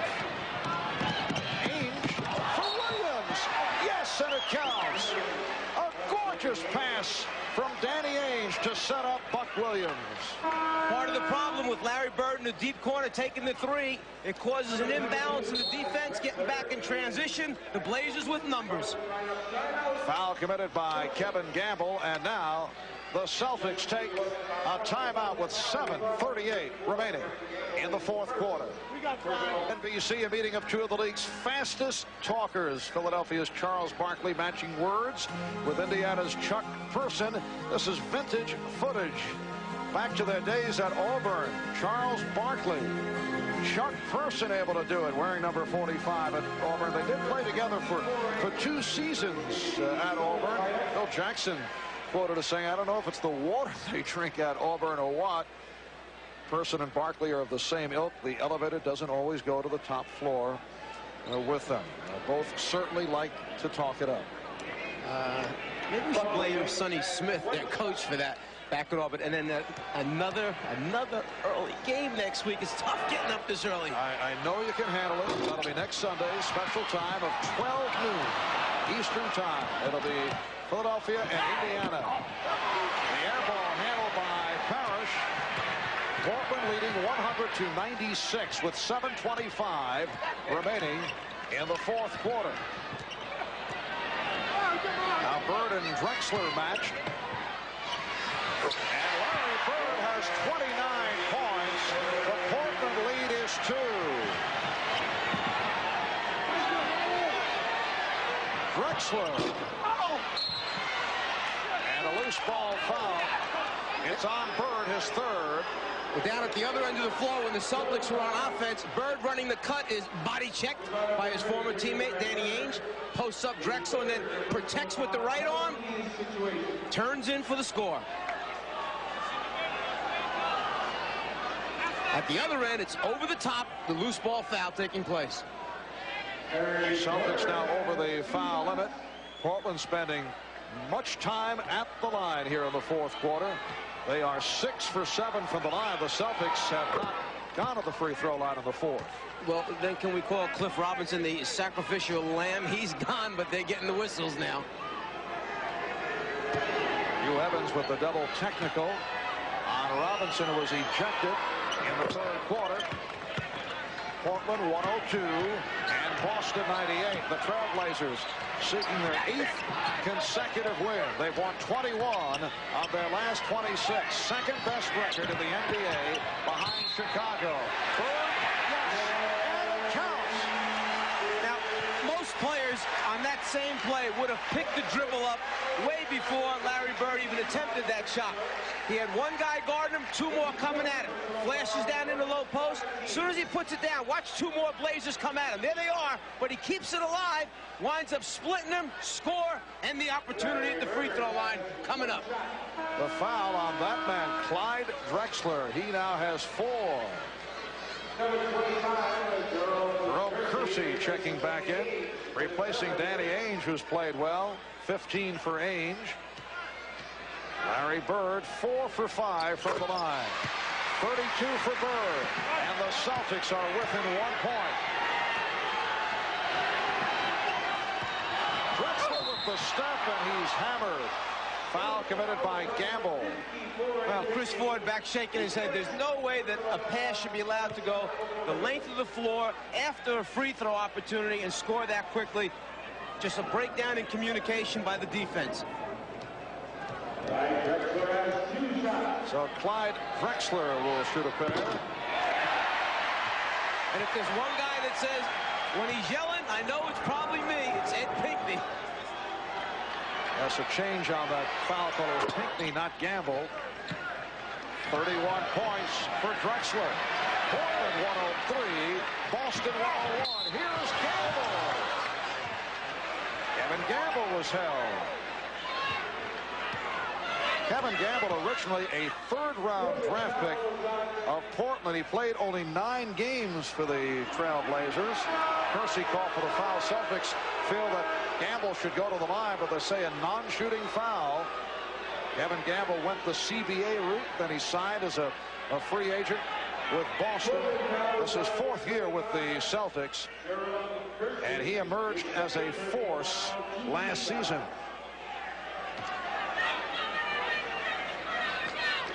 Six and a half remaining in the fourth. Celtics with the ball down by 2.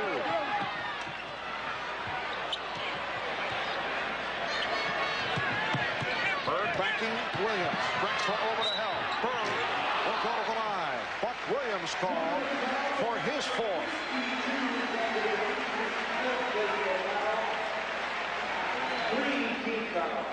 Bird commands a double team. The problem is he turns away from it before Clyde Drexler can get there. The shot up, Buck's arms caused the contact. Adelman can't believe another foul called against his team, but he's had a pretty good shake so far here in the fourth quarter. That is a season high for Bird, 33 points. Kevin Duckworth replacing Mark Bryant, so Rick Adelman doing quite a bit of shuffling, what with the departure of Cliff Robinson. Also, he has foul trouble. Buck Williams with 4, Kevin Duckworth 4, Clyde Drexler has 4 fouls. The game is tied at 103.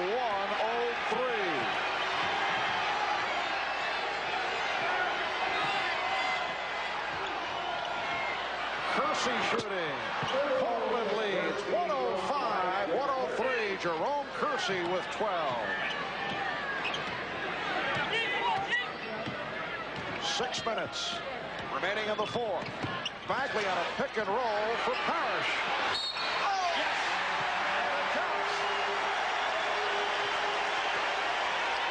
After the pick and roll took place between Bagley and Parrish, Bagley knew his best chance was just throw it up in the air. Parrish is so big that Drexler rotating over would be too small to intercept it. 1 fake, 2 fakes, 3, 4, and the basket. Duckworth called for his 5th. Parrish 8 for 8 from the line. 3-point play to give Boston a 106-105 lead.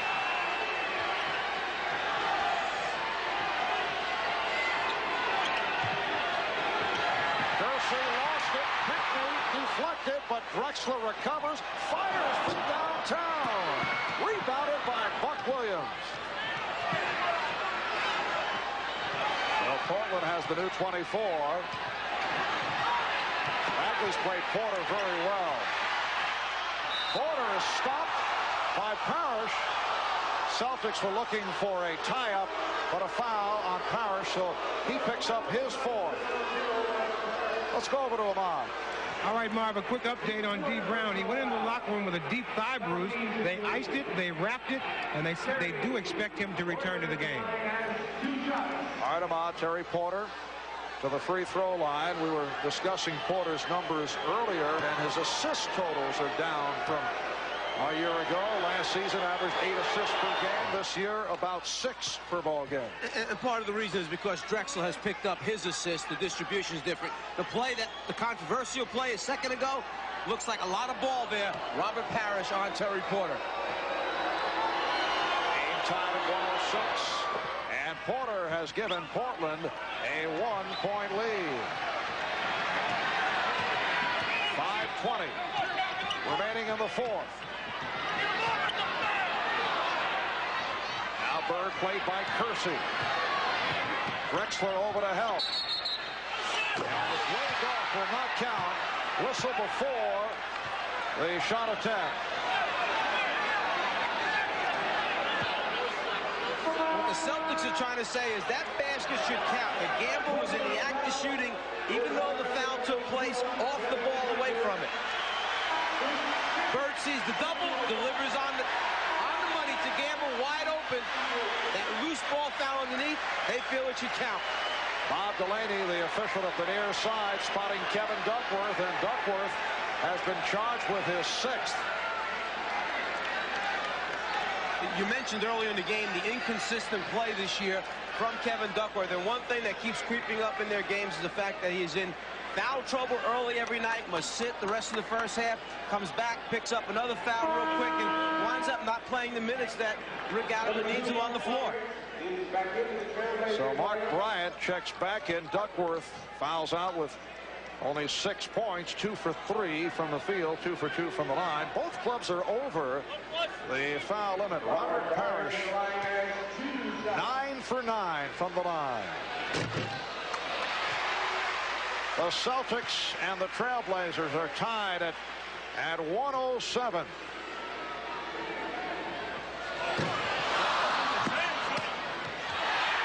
With the steal. And then Porter knocks it away. Wild sequence. Porter was able to hand it off to Drexler. Porter looking for the 3. Just under 5 to go in what has been a terrific ball game. Drexler lost the dribble. And Mobley gets to it. Here's Parrish. Boston by 2, 109, 107. John Bagley has done a terrific job since Steve Brown has gone out. He's played Terry Porter very well. Gets on the floor for the loose ball. Excites the crowd. Oh, what a move by Jerome Kersey, and the game is tied at 109. Second meeting of the season between these two clubs. Back in November in Portland, the Blazers blew out the Celtics. Bird can't find the shot. Played well by Kersey. Shot clock at 5. Here is Parrish. Boston 111 and Portland 109. Just under 4 to go in the fourth. Drexler with the tip on the alley-oop by Kersey. They just keep coming right back at you, this Trailblazer team. The game tied at 111. Bagley using the pick. Bird's pass deflected and picked off by Drexler. Drexler has 4 on 2. Bryant able to slam it home. And Portland leads 113-111.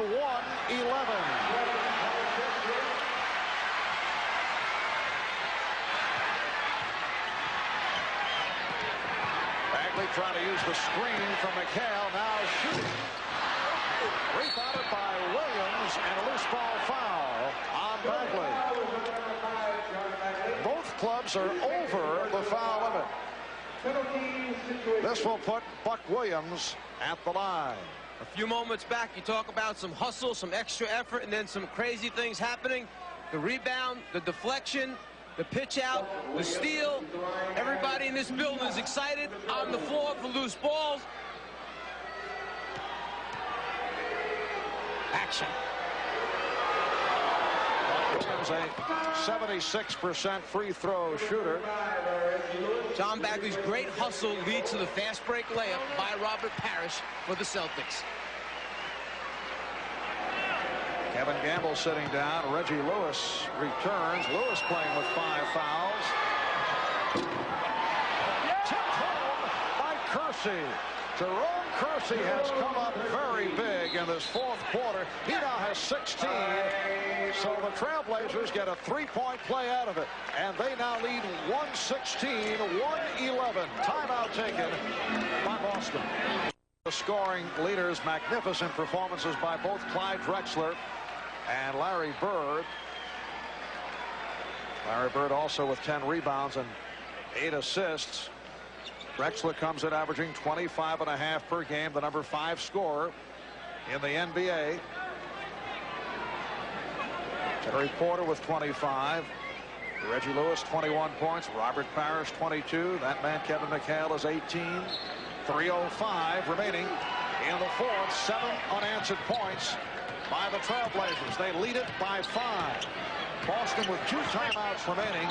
Portland has 4 left. Just under 3 minutes remaining now in this fourth quarter. Bird comes up, and it's rebounded by Buck Williams. Good box out by Buck.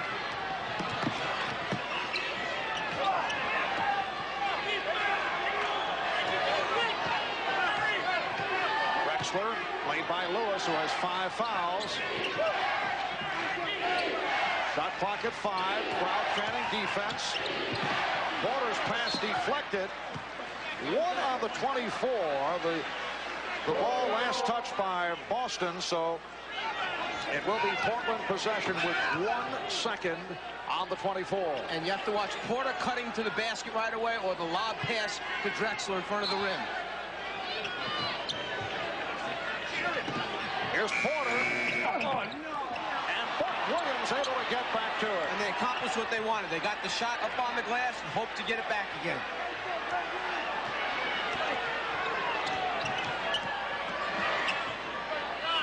Kersey. And Bird with the rebound. Important sequence for the Celtics as we come up on 2 minutes remaining in the fourth. Parrish. Lewis gets to it and lost it. Porter with the steal. Here comes Drexler. feeding Kersey. And Portland leads 118-111. Chris Ford wants a timeout. Boston down to its final timeout. Good run here by the Trailblazers. They lead by 7. In Boston, a look at today's Miller Genuine Draft play of the game. For Portland, what appears to be a most dangerous situation, a 24-second clock running down. Ainge solves the problem, knocks out the 3, bottom of the net. In recognition of that play, Miller Genuine Draft will donate $1,000 to the Thurgood Marshall Scholarship Fund. It's been a very happy return to Boston for Danny Ainge. Portland has certainly done it with the three-point weapon. They've hit 8 out of 14, led by Drexler, who has 4 from downtown. Porter with 3. Portland with a 9-0 run, leading by 7. And McHale is fouled by Williams. For Buck Williams, that is his 5th. Portland Trailblazers have won the last 5 out of 6 against the Boston Celtics. They have won the last 2 games here in Boston.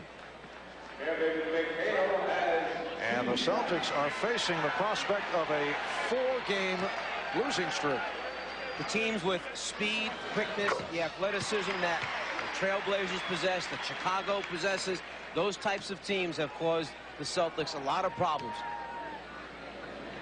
Portland, on the other hand, getting for its 8th straight win. They now lead it 118-113 pressure by Boston with 1.5 minutes remaining in the 4th quarter.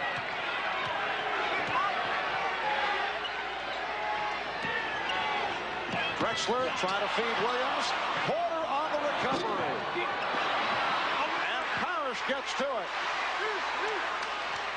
That was the same play that had worked a few minutes back in the game for Portland. The give and go from Drexler to Buck Williams. That time the deflection. Bird changed his mind. McHale. Rebound Lewis. And Hugh Evans with the call at center court on McHale. Some terrific defensive play by the Trailblazers, who would not allow the shot. No, they've been there to make the big plays happen at the defensive end of the floor.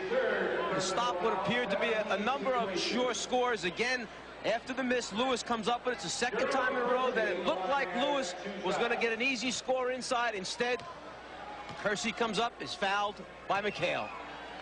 Kersey only a 67% free throw shooter, making his first appearance at the line. He has had a superb game. 18 points, 6 rebounds for Jerome Kersey in his 8th season out of Longwood College in Virginia. Portland leading 119-113. 55 seconds remaining in the 4th. Boston has only 1 timeout remaining. Bird. And he drew the foul. He was blocked. So Bird to the line. Larry Bird was determined to get the clock stopped by taking it to the hole, drawing contact. He's just disappointed that the basket itself did not go down. He would have had the opportunity for the 3-point play. The quick drive, hoping to stop it with contact. Wanted the basket to go in, though, obviously. Foul committed by Bryant. And here's the reaction from Rick Alleman. Larry Bird is 9 for 10 from the line, and he's brought the Celtics within 4. 36 points for Bird. The Trailblazers take a timeout. The Blazers with 2 timeouts left. Celtics with 1. 48 seconds to go, and it is a 4-point lead for Portland. Let's go over to Ahmad Rashad. All right, Marv, during that timeout, the Celtics decided to go right away for the quick 2. Hopefully they can get another stop and come back and try to get another 2. All right, Ahmad. It is Portland ball as we resume. The Trailblazers at 46-18 today, concluding a 4-game and 6-day road trip. Back home Tuesday for Minnesota, Wednesday at LA to face the Lakers. And Portland looking to use the clock. Now Bird over, trying to tie up Porter. Shot clock is down to 8. Drexler with 5 on the 24. And it's Recaptured by Buck Williams. The Blazers have been on every loose ball here in the fourth. Now Bird called for the foul. Had nothing to do there but go out and foul immediately, or else they run the 24-second clock out and the game is over. They needed to secure the big rebound on the missed shot. It slipped out of Robert Parrish's hands. So Drexler to the free throw line. He's 7 for 10 from the line. Well, Drexler has to make something happen with the 24-second clock going down. The ball just bounces a little too long. The Chief, Robert Parrish, can't quite get his hands back there far enough to come up with it. Portland leads by 5, 121-15. Thanks to our producer of the NBA on NBC, Tommy Roy, our director, Andy Rosenberg, statistician, Mr. Stats, Elliot Cow, and the quick timeout called by Boston. That's their final timeout. Remember, next week, Mike, try to make it next Sunday, 12 noon Eastern time. I know it's difficult for you. Charles Barkley and the 76ers, Chuck Person and his Indiana Pacers right here on NBC. Both teams battling for a playoff position. Now, if the playoffs began today, these would be the matchups. The #1 seed Chicago will go against #8 Miami. Boston would face Detroit. With Detroit having the home court advantage, it will be Cleveland, Atlanta, and the Philadelphia 76ers and the New York Knicks. You can see why Detroit wants to move down into the lower brackets to get away from Chicago. Now, over on the other side, in the West, Portland would face the Lakers, who are in the 8th position for maybe the first time in many, many years. San Antonio, Phoenix, Golden State, Seattle. Some terrific matchups there. Utah against Houston. Tough matchups in the West. We are down to 20 seconds to go in this fourth quarter. Portland with the 5-point lead, and the Blazers have had the edge off the boards, in particular in the second half. I resent you consistently reminding me that it's 12 noon next week, as if I might be late for the game. You know, the ear laps do not work here. I know you're cold, and the ice surface is down underneath the parquet. The Boston Bruins will be playing the Los Angeles Kings tonight. And I know you're like a little baby, can't take the cold here in Boston. It is a little brisk. Yes. Portland has 2 timeouts left. Boston using its final timeout. Boston needs a quick score. When you're down 5 points, what does it matter whether you get the 2 first, the 3 next, or the 3 first and the 2 next to tie it up? It's after they score quickly, they must get into some type of press and force the turnover. If Portland has a delay of game, they may use it here to get a look at the play. Lewis for Bird to the reverse. Here's the pressure, quick by the Celtics. It's a 3-point lead. The foul given. That's the man they would like to foul, at least one of 2 possibilities, although Buck Williams has improved his free throw shooting in recent years. Buck right around 76%, and Bird knows he has to go quick. You put the ball on the floor down the stretch of NBA games and try to draw contact. Bird gets the score, puts them down 3, and now they get into the press immediately. They would have preferred putting Jerome Kersey at the line. He's a 67% free throw shooter. Mark Bryant also only 67%, does not go to the line very much. Buck is 2 for 4 thus far today. He has really improved the stroke, because when he first came into the NBA with the New Jersey Nets out of the University of Maryland, he struggled at the line. That whole team was having some problems when he first came to the Nets, making free throws. So Buck Williams hits both. 5-point Portland lead. And we're down to 10 seconds remaining in the fourth quarter. Bird making 40 points for Bird, a season high. And again, the foul is given with 7 2/10 seconds to go. And now Kersey will go to the foul line. Believe it or not, the Celtics almost came up with the basketball right there. That's why Rick Adelman is shaking his head. Kersey actually caught the ball, put it on the floor, a blind look, and the Celtics were almost there for the steal. Bird goes hard to the hole, knows he's got to get there quick for the score. They have to get back into the press, and on the inbounds pass, Kersey puts it down right there, and Reggie Lewis's hands are in there. If they come up with it, there's still 7 seconds, 8 seconds to go. And Kersey is 1 for 3 from the line. He is one free throw miss away from the Celtics looking for the three-pointer to tie. Both clubs doing some shuffling. Kevin Gamble has come on, replacing Robert Parrish. And without any more timeouts, Chris Ford knows he's got to get guys on the floor that can shoot the basketball, catch and shoot in a hurry. They must go for the three now as they come down. There are no timeouts left. Percy missed both, but able to tip the rebound to Porter, but a foul call by Bob Delaney. After Kersey shot the basketball, he crossed the free throw line, trying to keep the ball alive, and comes over the top of the Celtics. Larry Bird, contact there. Bird goes down. They never even waited for the contact. They called a lane violation against Jerome Kersey, running across the free throw line before the ball touched the rim.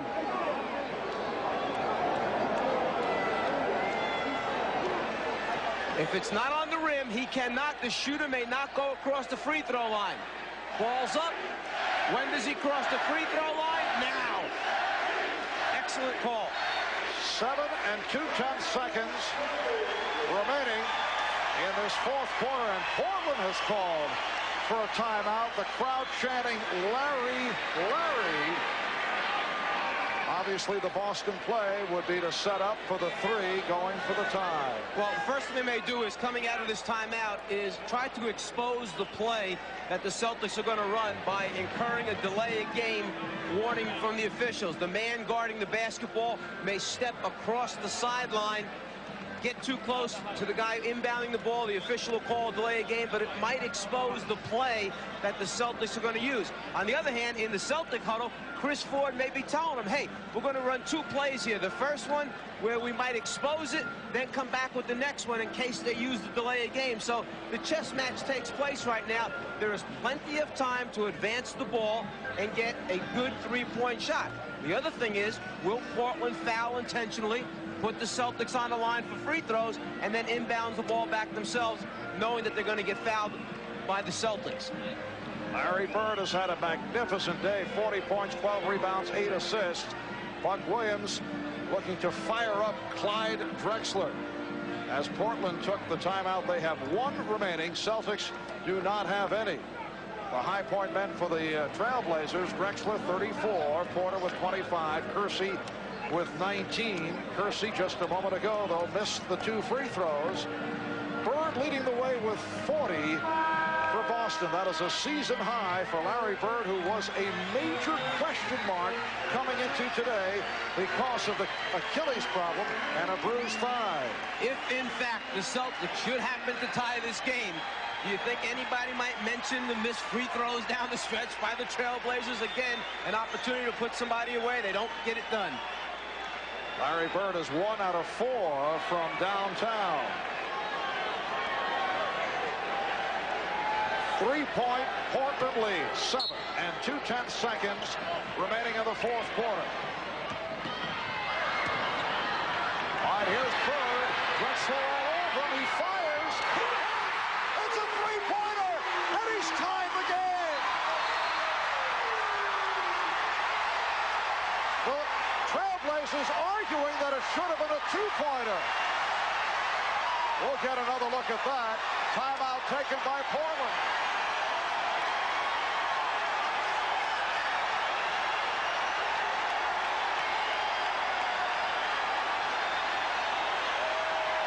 The scoreboard reads Boston 122, Portland 122. Rick Alleman is trying to gather his club together. He wants them back at the bench, but apparently it was ruled a three-pointer for Bird. Well, the officials are talking it over right now, trying to decide where he took off on the shot. The ball eventually winds up getting over to the weak side, offside. Bird starts outside it, and now from that angle you can't tell where his feet are on the shot. He says it's a three. McHale says it's a three. Feet outside the line. He sure tried to make sure they were out there. Very similar to those wide receivers running their pass patterns, shuffling the feet to keep them in bounds. Tough to tell from that angle. We could not see the depth perception. Here is another look. Well, the right foot never crossed, and if the left toe was behind the pivot foot, it's a good three-pointer. Tough one to see from that angle. It's not only remarkable that he got the shot off with Drexler draped all over him, but he hit the shot as he was able to drill it home in dramatic fashion, and the game is tied at 1:22. The left foot is the one to watch. Is it behind the line? From that angle, it looks like it is behind the line. Excellent job by the camera guys picking it up from every possible angle. And the official, Bob Delaney, did have the perfect view of it. It is indeed a three-pointer for Larry Bird. He has 43. The game tied at 1:22. It is Portland ball with 2 seconds remaining in regulation. And both clubs have used their final timeouts. Buck Williams will inbound. There's a delay game that time taken by the Celtics on purpose so they could see what play the Trailblazers wanted to run. Rick Allen may have called 2 plays knowing that they were going to do that. All right, here's Drexler. He does it. He goes to overtime.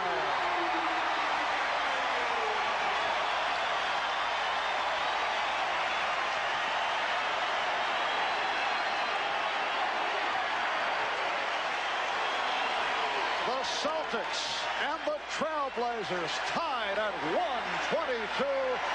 Overtime is next. Well, if there's anybody that's going to make the shot, would you expect it to be anyone other than Larry Bird? Tough enough just to get it off, to have a chance at winning the game, but then to make the shot, keeping your feet behind the three-point line, the script has been written. Check out the left toe. That's the one that counts right there. The right foot not even close to being over. Well, we have seen Larry Bird come forth with a number of extraordinary efforts. You recall the playoffs against Indiana last year, game number 5, the duel between Bird and Person. Well, this is right there. In particular, when you consider he was not supposed to play this afternoon. Bird with 43 points, 12 rebounds, 8 assists, 3 steals. On to overtime. The Celtics 0-1 in overtime games this season. Portland 2-3. Kersey's pass was broken up. Recovered by Bryant. Portland going without Cliff Robinson, who was ejected on technical fouls, without Kevin Duckworth. Porter tried the 3, and Bagley starts back. Tom Bagley is so tired. He was out in front of the field, and after 2 dribbles, there were 2 Blazers back past him already. Kevin Duckworth out on fouls. Buck Williams is playing with 5. Reggie Lewis giving Boston a 2-point lead. For the Celtics, 5 apiece on Bird and Lewis. So they are also in danger. Here's Drexler. Last touched by Boston.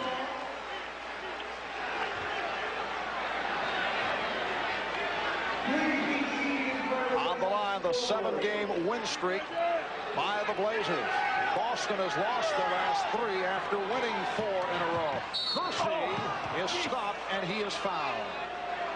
Jerome Kersey putting the move on Kevin McHale, so that's 5 on McHale. This is a complete isolation set up for Kersey to try and take McHale off the dribble. The next closest man is John Bagley, who just doesn't get there in time to stop the split. The foul incurred as a result.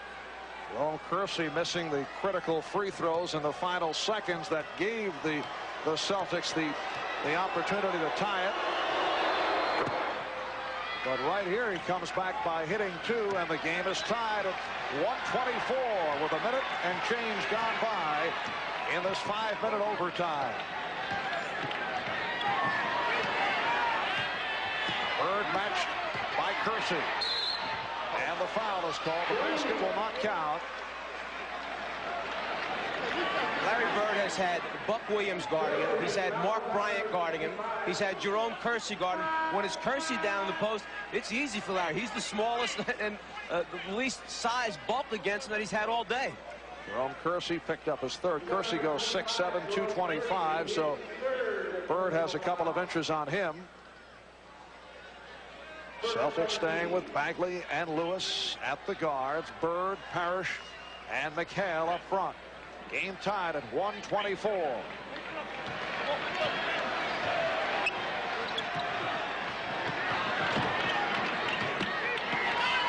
Bird with the fadeaway.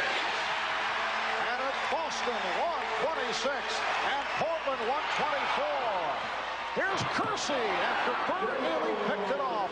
And Kersey is tied it at 126. Bird has 45 points. And now Porter got caught on Bird on a mismatch for a foul on Kersey. And Bagley was paying so much attention to trying to get the ball down low to Bird, who had Porter on his back, that he almost lost it to Kersey, who had wound up picking up Bagley in the transition adjustment. He knows he's got a mismatch. He just can't figure out how to get it down to him. 4 fouls on Jerome Kersey. 2 minutes gone by in overtime. Bird with some room. Rebounded by Bryant. In and out. In and out. Porter shaking loose. Terry Porter able to break the Celtics down on that penetration. And John Bagley wound up running into Kevin McHale as Porter was trying to turn the corner. The two Celtics collided. Wide open to the basket. Chris Ford calls for time. The Trailblazers lead it by 2. Sellout crowd, 527 consecutive sellouts here in Boston. And the Portland Trailblazers lead the Boston Celtics 128 to 126 in what has been a sensational afternoon of basketball. The Celtics able to come back on several occasions, and they tied it with 2 seconds to go on a desperation three-pointer by Larry Bird. Let's go over to Ahmad. All right, Marv, during that last time out, Chris Ford kept telling his team they want to keep taking the ball down inside, trying to get a foul. All right, and Bird will throw in. The Celtics remain the same following the timeout, as do the Blazers. 2:40 remaining in overtime. Same matchup, Bird being played by Kersey. Bird, rebounded by Kersey. So Portland with the ball, and they lead it by 2. Porter coming off the pick. Terry Porter with 29 points, and Portland leads 130-126. They actually had set up Terry Porter to come off the double screen on the right side of the floor. He faked, went opposite. Drexler got him the ball on the money and on time. McHale backing Bryant. Kevin McHale will go to the foul line.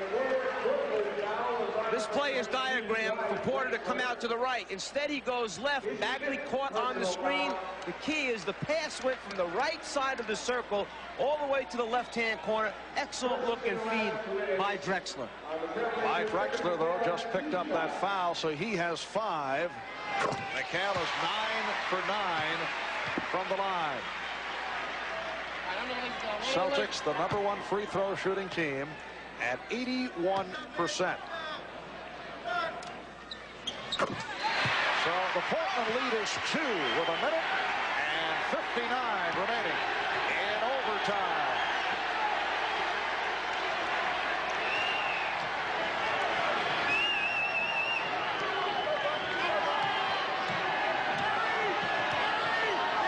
Drexler guarded by Lewis.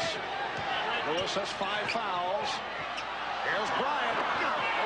Mark Bryant with his 3rd field goal. 6 points for Bryant, and Portland leads by 4. Well, if you're the Celtics, you got the guy that you wanted, taking the wide open shot, having to make it. Mark Bryant, he produced.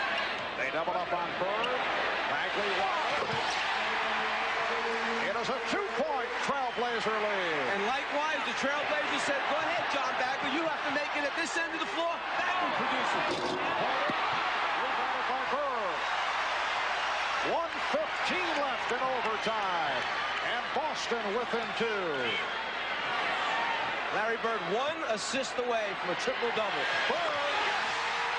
And he has has tied the game at 132.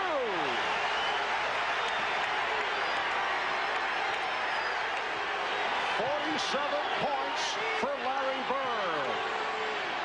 10 on the shot clock. Drexler with the stop. Clyde Drexler will go to the line. When he feels it and he's in a rhythm, Larry Bird's stroke is so sweet. Step back, slight fade. He's in the groove. Reggie Lewis hears it from the crowd as he leaves. He's fouled out. 23 points on 9 for 19 from the field. Clyde Drexler to the foul line. He's 8 for 12 from the line. He is just under 80% for the season. And now Chris Ford must put a player in who is big enough, strong enough, agile enough, quick enough to stay with Clyde Drexler in the matchup down the stretch here. And he hopes that man is Kevin Gamble. Number 34, Kevin Gamble. Replaces Reggie Lewis for the Celtics. Clyde Drexler has 50 seconds remaining in overtime. Portland by 1.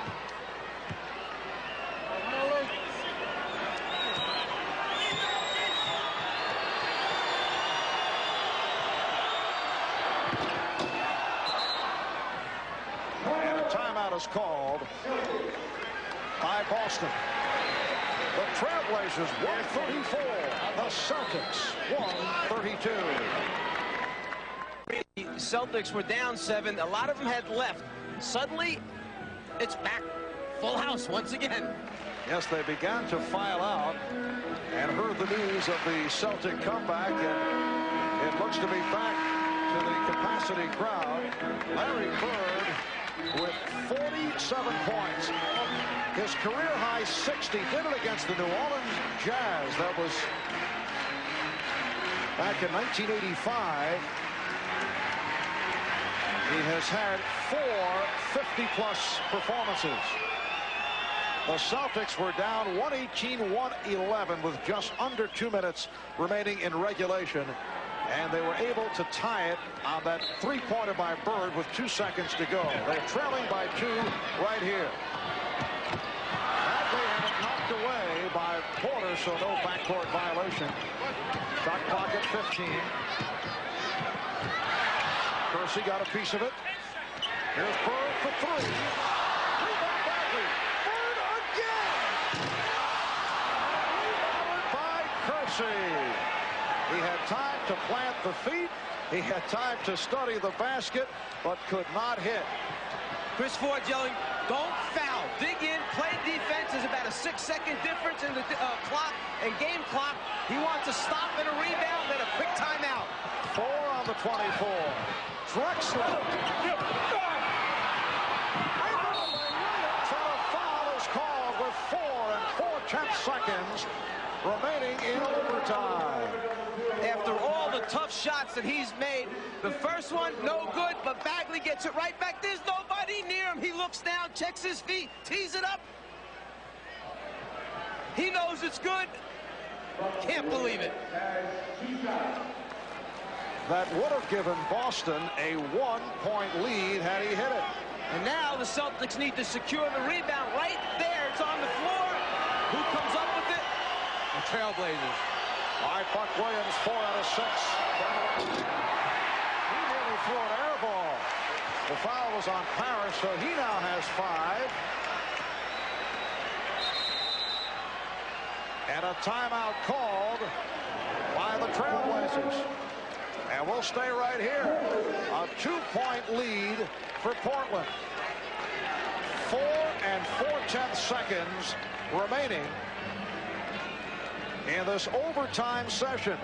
A reminder, next Sunday, starting at 12 noon Eastern time, it'll be the 76ers of Charles Barkley going up against the Indiana Pacers of Chuck Person, Detlef Schrempf, and Reggie Miller. That is next Sunday. And coming up next on NBC Sports World, a day of beauty and elegance on ice at the World Professional Figure Skating Championships. That is next here on NBC. We're working a little overtime. See the timeout rundown. Blazers with 2 left. Celtics have 1 remaining. And when we resume following this Portland timeout, Buck Williams will have another free throw.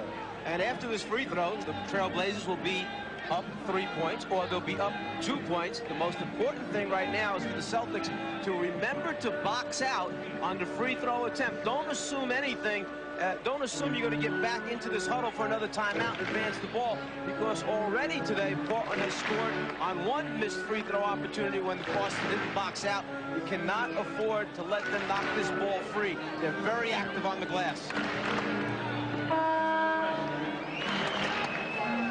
High point of the game by Drexler, leading Portland with 36. Terry Cornell 29, Jerome Kersey to 23. Larry Bird with 47 points, along with 13 rebounds, 9 assists. So Buck Williams back to the foul line. We discussed earlier the fact that he has come a long way. He's made major strides at the line, but he missed his first and missed it badly.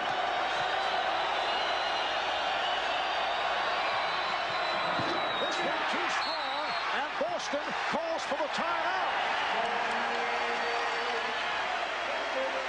This crowd senses that something good is going to happen once again. Down 2, just over 4 seconds remaining. They'll have another shot opportunity at it. That's the Celtics' final timeout. Portland has 2 left. So 4 2/10 seconds to go in overtime. And Portland leading by the score of 134-132.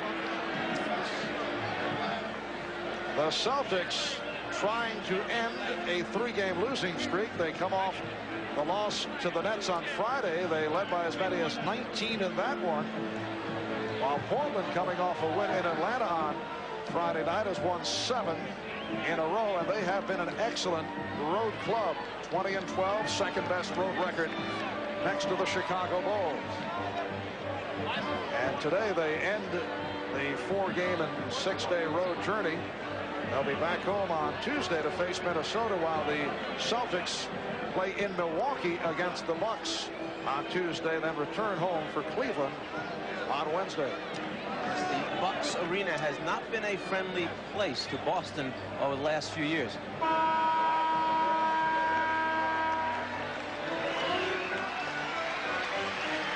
They have made an adjustment on the time. Instead of 4.2 remaining, when Bird grabbed that rebound, they lost an additional 1/10 of a second. So it's 4 1/10 of a second to go.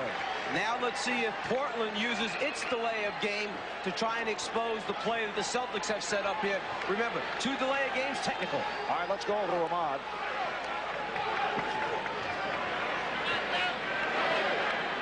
Apparently we've had technical problems with Ahmad's microphone. Gamble will look to inbound, and the delay of game has been called on Bryant, so they have that, as you mentioned, that delay of game to give.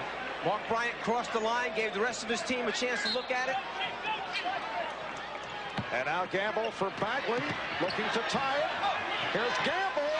Yes! At the buzzer! And we go to a second overtime. In most end-of-game situations, the most dangerous guy is the guy who takes the ball out of bounds, the passer. That time, Portland elected not to have somebody up on the ball tight. That's the guy that knocked it out. We'll be back with a second overtime in a moment. Take away the passing lane to Larry Bird, but the most dangerous guy is the passer, Gamble. Drexler turns his head. Gamble runs to the corner. Nobody has Kevin Gamble. Bottom of the net. A good penetration by Bagley. Knows exactly where his teammate's going to be in the deep right corner. Kevin Gamble has hit 6 of 7 from the field. It is on to a second overtime. Robert Parrish And Jerome Kersey will jump it up. Parrish playing with 5 fouls, as is Bird, as is McHale. Kevin Duckworth has already fouled out. 5 apiece on Clyde Drexler and Buck Williams. And the Celtics control. Bird up front with McHale and Parrish, Bagley and Gamble at the guard positions. The game is tied at 1:34. Larry Bird with the fake to draw the foul on Kersey. So that is 5 on Jerome Kersey. You can see Bird grimace because he knew that he had the defensive man in the air. If he would have just turned and shot it, he would have had the 2 free throws. The fake gets him up. Right there, he should have shot it. He knows it. Larry Bird with 47 points.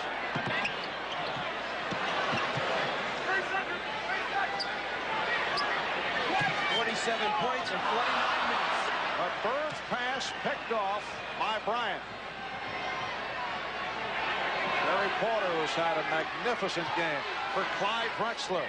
Here's Jerome Kersey. And Bagley gets to it. Bird doing a good job of putting his body on Buck Williams, kept him off the ball. Bagley comes up with it. Bird changed his mind and found Bagley.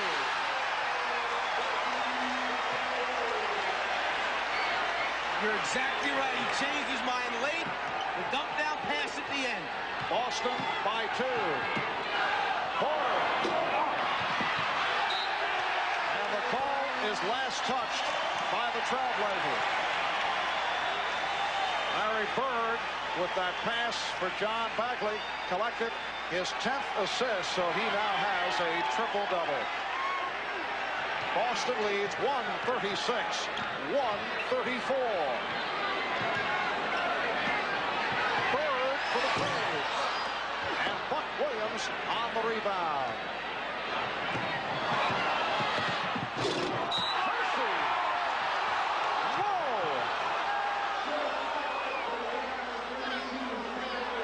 Kevin McHale called for number 6.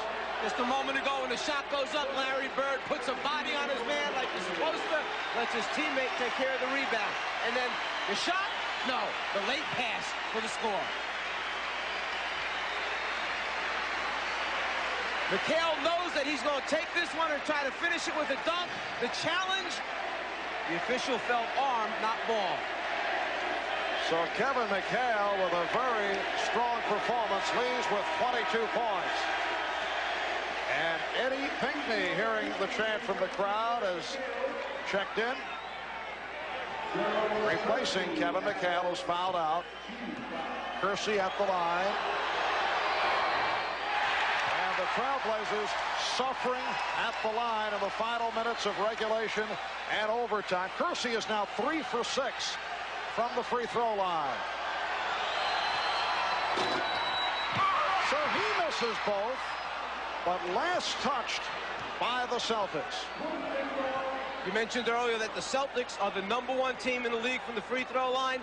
Portland ranked 13th overall in the NBA, right in the middle of the pack at about 75% as a team.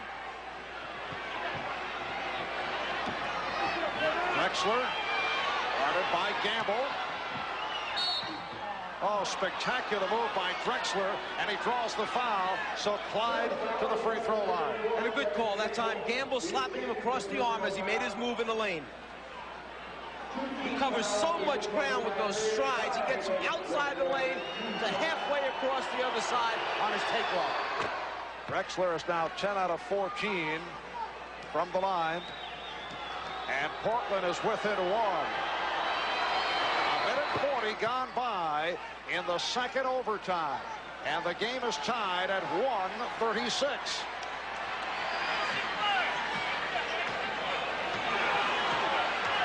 Mark Bryant, now the matchup on Bird, a little bit bigger and stronger.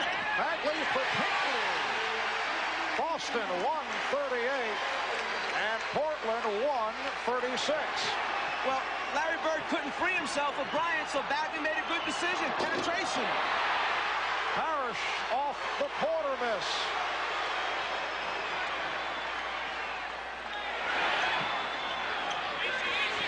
They collapse on Parrish. Porter going for the tie-up. Here's Bagley. Well, like Larry Bird, John Bagley was a question mark for today because of a sore right foot. They checked him out with x-rays, which came up negative, and he has had a terrific game and has put the time in today. Drexler. Rebounded by Powell, so Boston in possession.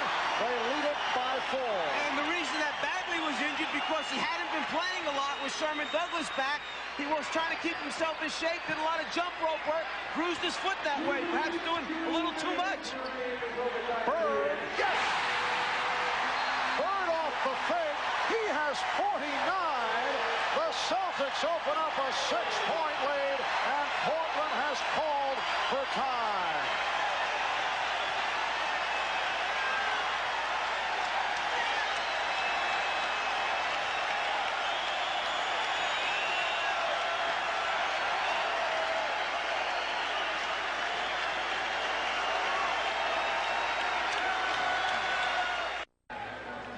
Larry Bird in that familiar pose, back to the basket, checking out the center of the floor, and then the slight ball fake, step back, and the groove, as usual, in the hole.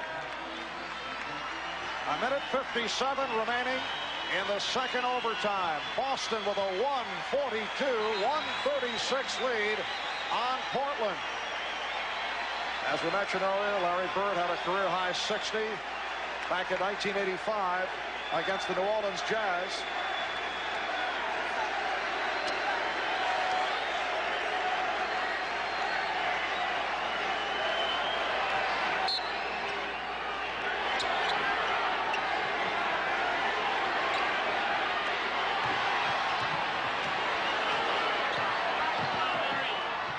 Here's Porter for 3.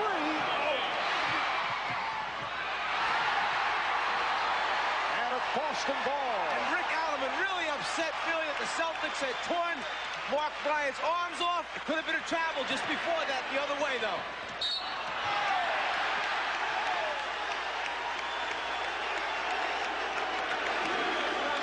Foul committed by Mark Bryant.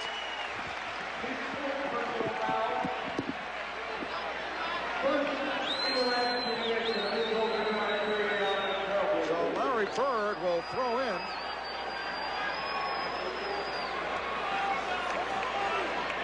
A minute and 33 remaining in the second overtime. Celtics 4 out of 5 from the field in the second overtime. Portland, as you saw, 0 for 5. The longest game this season, a 3 overtime affair between Utah and Chicago. Boston by 8. It does not appear that this will go past the second overtime, as Portland has called for time.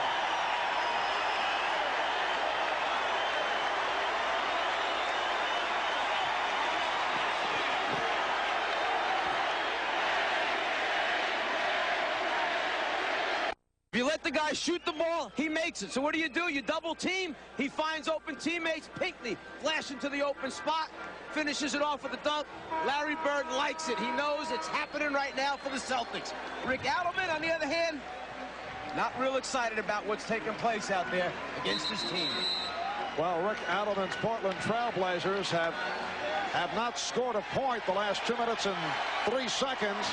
And in the second overtime, they have been outscored by Boston 10-2. A dramatic performance by the Boston Celtics, sparked by Larry Bird, who has hit for 49 points. A minute 15 remaining in the second OT. Celtics have Larry Bird guarding Danny Ainge right now. Drexler, yes, and it counts.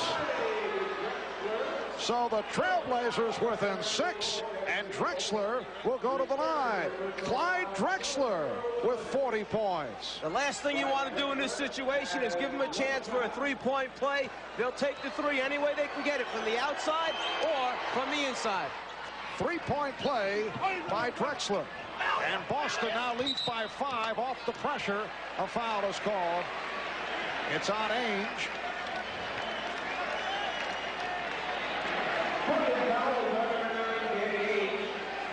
not sure that Portland needs to foul this early. It's 5 points, 1 minute and 9 seconds remaining. You can go into your full court pressure, but don't commit a foul intentionally this early. Portland is already over the limit. The next one will put the Celtics over the foul limit. Celtics have hit 35 for 39 from the foul line. Portland is 35 for 48, and many of their misses have come down the stretch. 6-point Celtic lead as we come up on 1 minute remaining. Crowd wanted a palming violation on Drexler. Ainge lost the handle. Porter with the recovery. Ainge for 3. Stay back and cover the 3-point line. Here's Porter from downtown. Last touch by Bird, says Bob Delaney. It will be Portland ball. Is it off Bird? The official thinks it's the left hand of Larry Bird that was in there. 50 seconds to go in the second overtime. The Celtics lead 145, 139. Drexler for 3. And now the Trailblazers not able to hit from 3-point line. Buck Williams will go to the foul line. Portland is now 8 for 19 from downtown. If that ball goes to the basket for Buck, it would have been their second opportunity for a 3 in close to the basket. If you're going to commit a foul down there, take the guy down so he can't score the basket. Robert Parrish has fouled out, and he hears it from the crowd. So Parrish and Lewis have fouled out for Boston. Duckworth lost on fouls for Portland. 22 points and 10 rebounds for the Chief, Robert Parrish. Chris Ford is going to bring back D. Brown, who has been out since he was injured earlier in the game with that thigh bruise. Bringing back D to match up better against the Trailblazers. Put another ball handler in, a guy who can make his free throws, a guy to defend. D doesn't look like he's walking very well right now as he comes out. He's been out a long time. He is not loose, and he's injured. Buck Williams only 4 out of 8 from the line. Oh, is he off? He has not only been missing, he is either throwing short or long. Way off.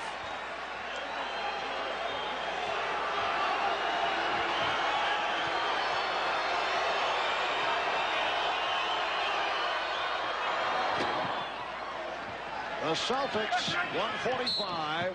The Trailblazers, 140. Bagley is fouled by Porter.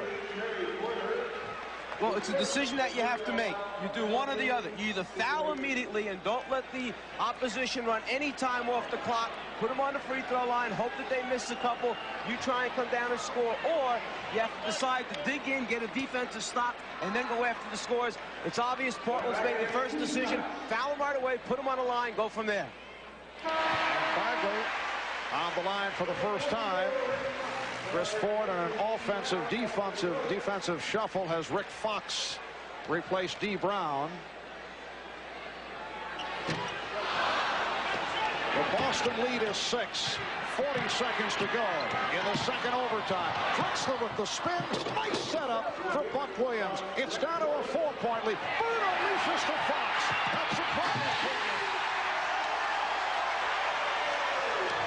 Here's Ainge for 3. He's got it. Danny Ainge buries the 3. 148, 144. Boston with the lead in a wild finish with 31 seconds remaining in the second overtime. Ainge. You have the bird.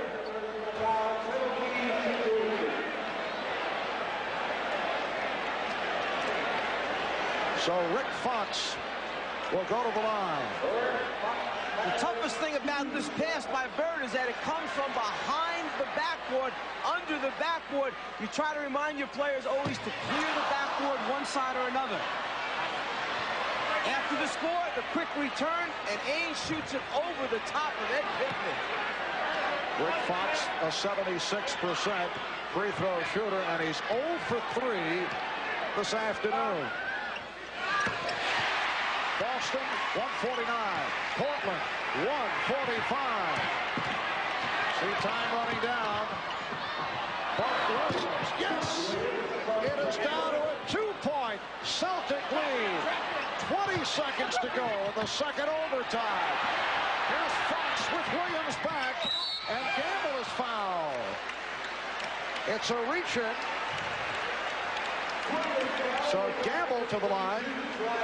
Clyde Drexler picking up his 6th. Oh, tremendous performance by Clyde Drexler. And he's receiving a standing ovation from the crowd here in Boston.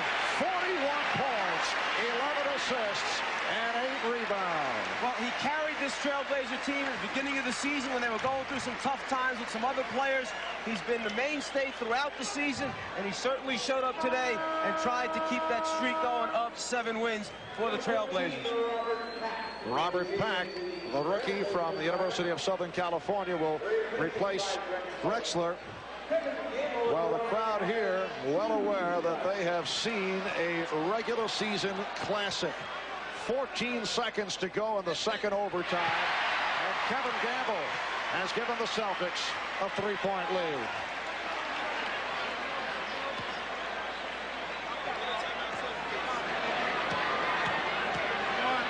Trailblazers have 1 timeout left. Boston with 3. Gamble with clutch free throw shooting, extending to a 151-147 lead. And Portland takes a timeout.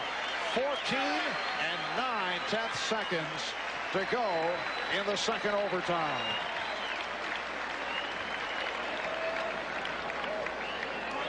Clyde Drexler in a duel with Larry Bird, although they rarely went head-to-head, but Drexler with the big numbers, Bird with 49 points. Larry Bird with a triple-double. Larry Bird was thought to be a scratch for today because of the Achilles tendon injury and a bruised thigh, and he has come through with his best game of the season. Well, at the end of regulation time, this is the play that got the Celtics into the first overtime. Was it questionable whether he was over the 3-point line? It sure was. Was it questionable whether he could get it off? It sure was, but it's going in.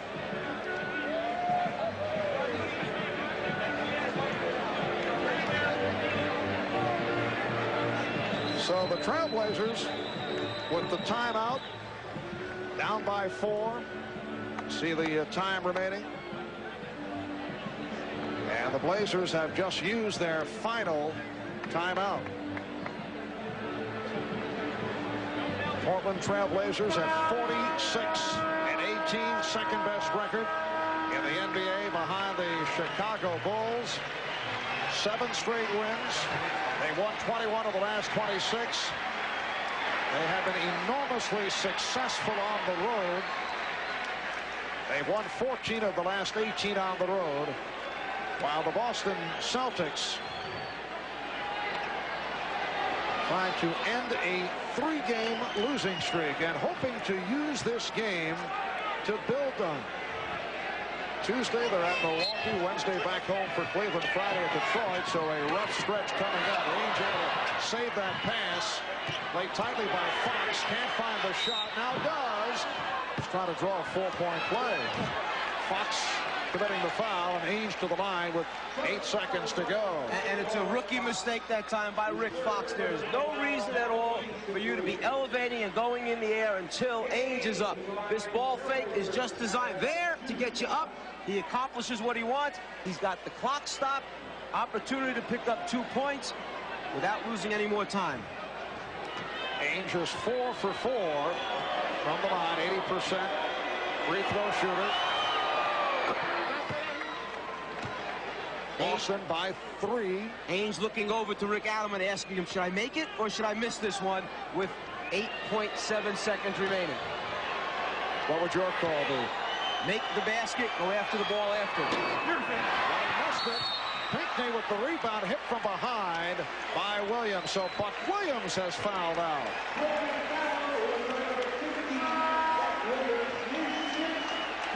He is the 3rd Trailblazer to foul out, joining Duckworth and Drexler. You have a problem for Rick Adelman. No more timeouts remaining. He must do everything now in transition after the Celtics shoot these free throws. Abdelnaby checks back in for the Celtics. An excellent free throw shooter, Ed Pinckney, to the line. He's 83% for the season. But 1 of 2 this afternoon.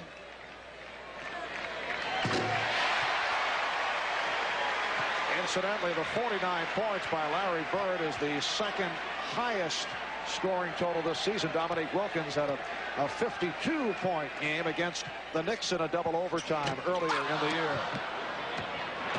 4-point lead. Time running down. Haynes for 3. And will do it.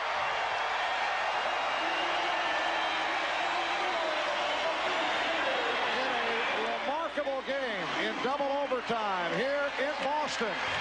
The Celtics defeat the Trailblazers 152 to 148. 49 points for Larry Bird on 19 of 35 from the field. 41 points for Clyde Drexler. A triple-double for Bird. 49 points, 14 rebounds, and 12 assists. A sensational performance. Both teams up for the game, played at the top of their respective games. Both coaches can't be anything but happy with the performance out here. And then the two superstars, Drexler for Portland and Bird for Boston, stepping forward with terrific games. So the Celtics now 36-29. They stopped the losing streak at 3. They are now 3.5 behind the Knicks, while Portland drops to 46-19. Marv Albert, Mike Fratello, Ahmad Rashad from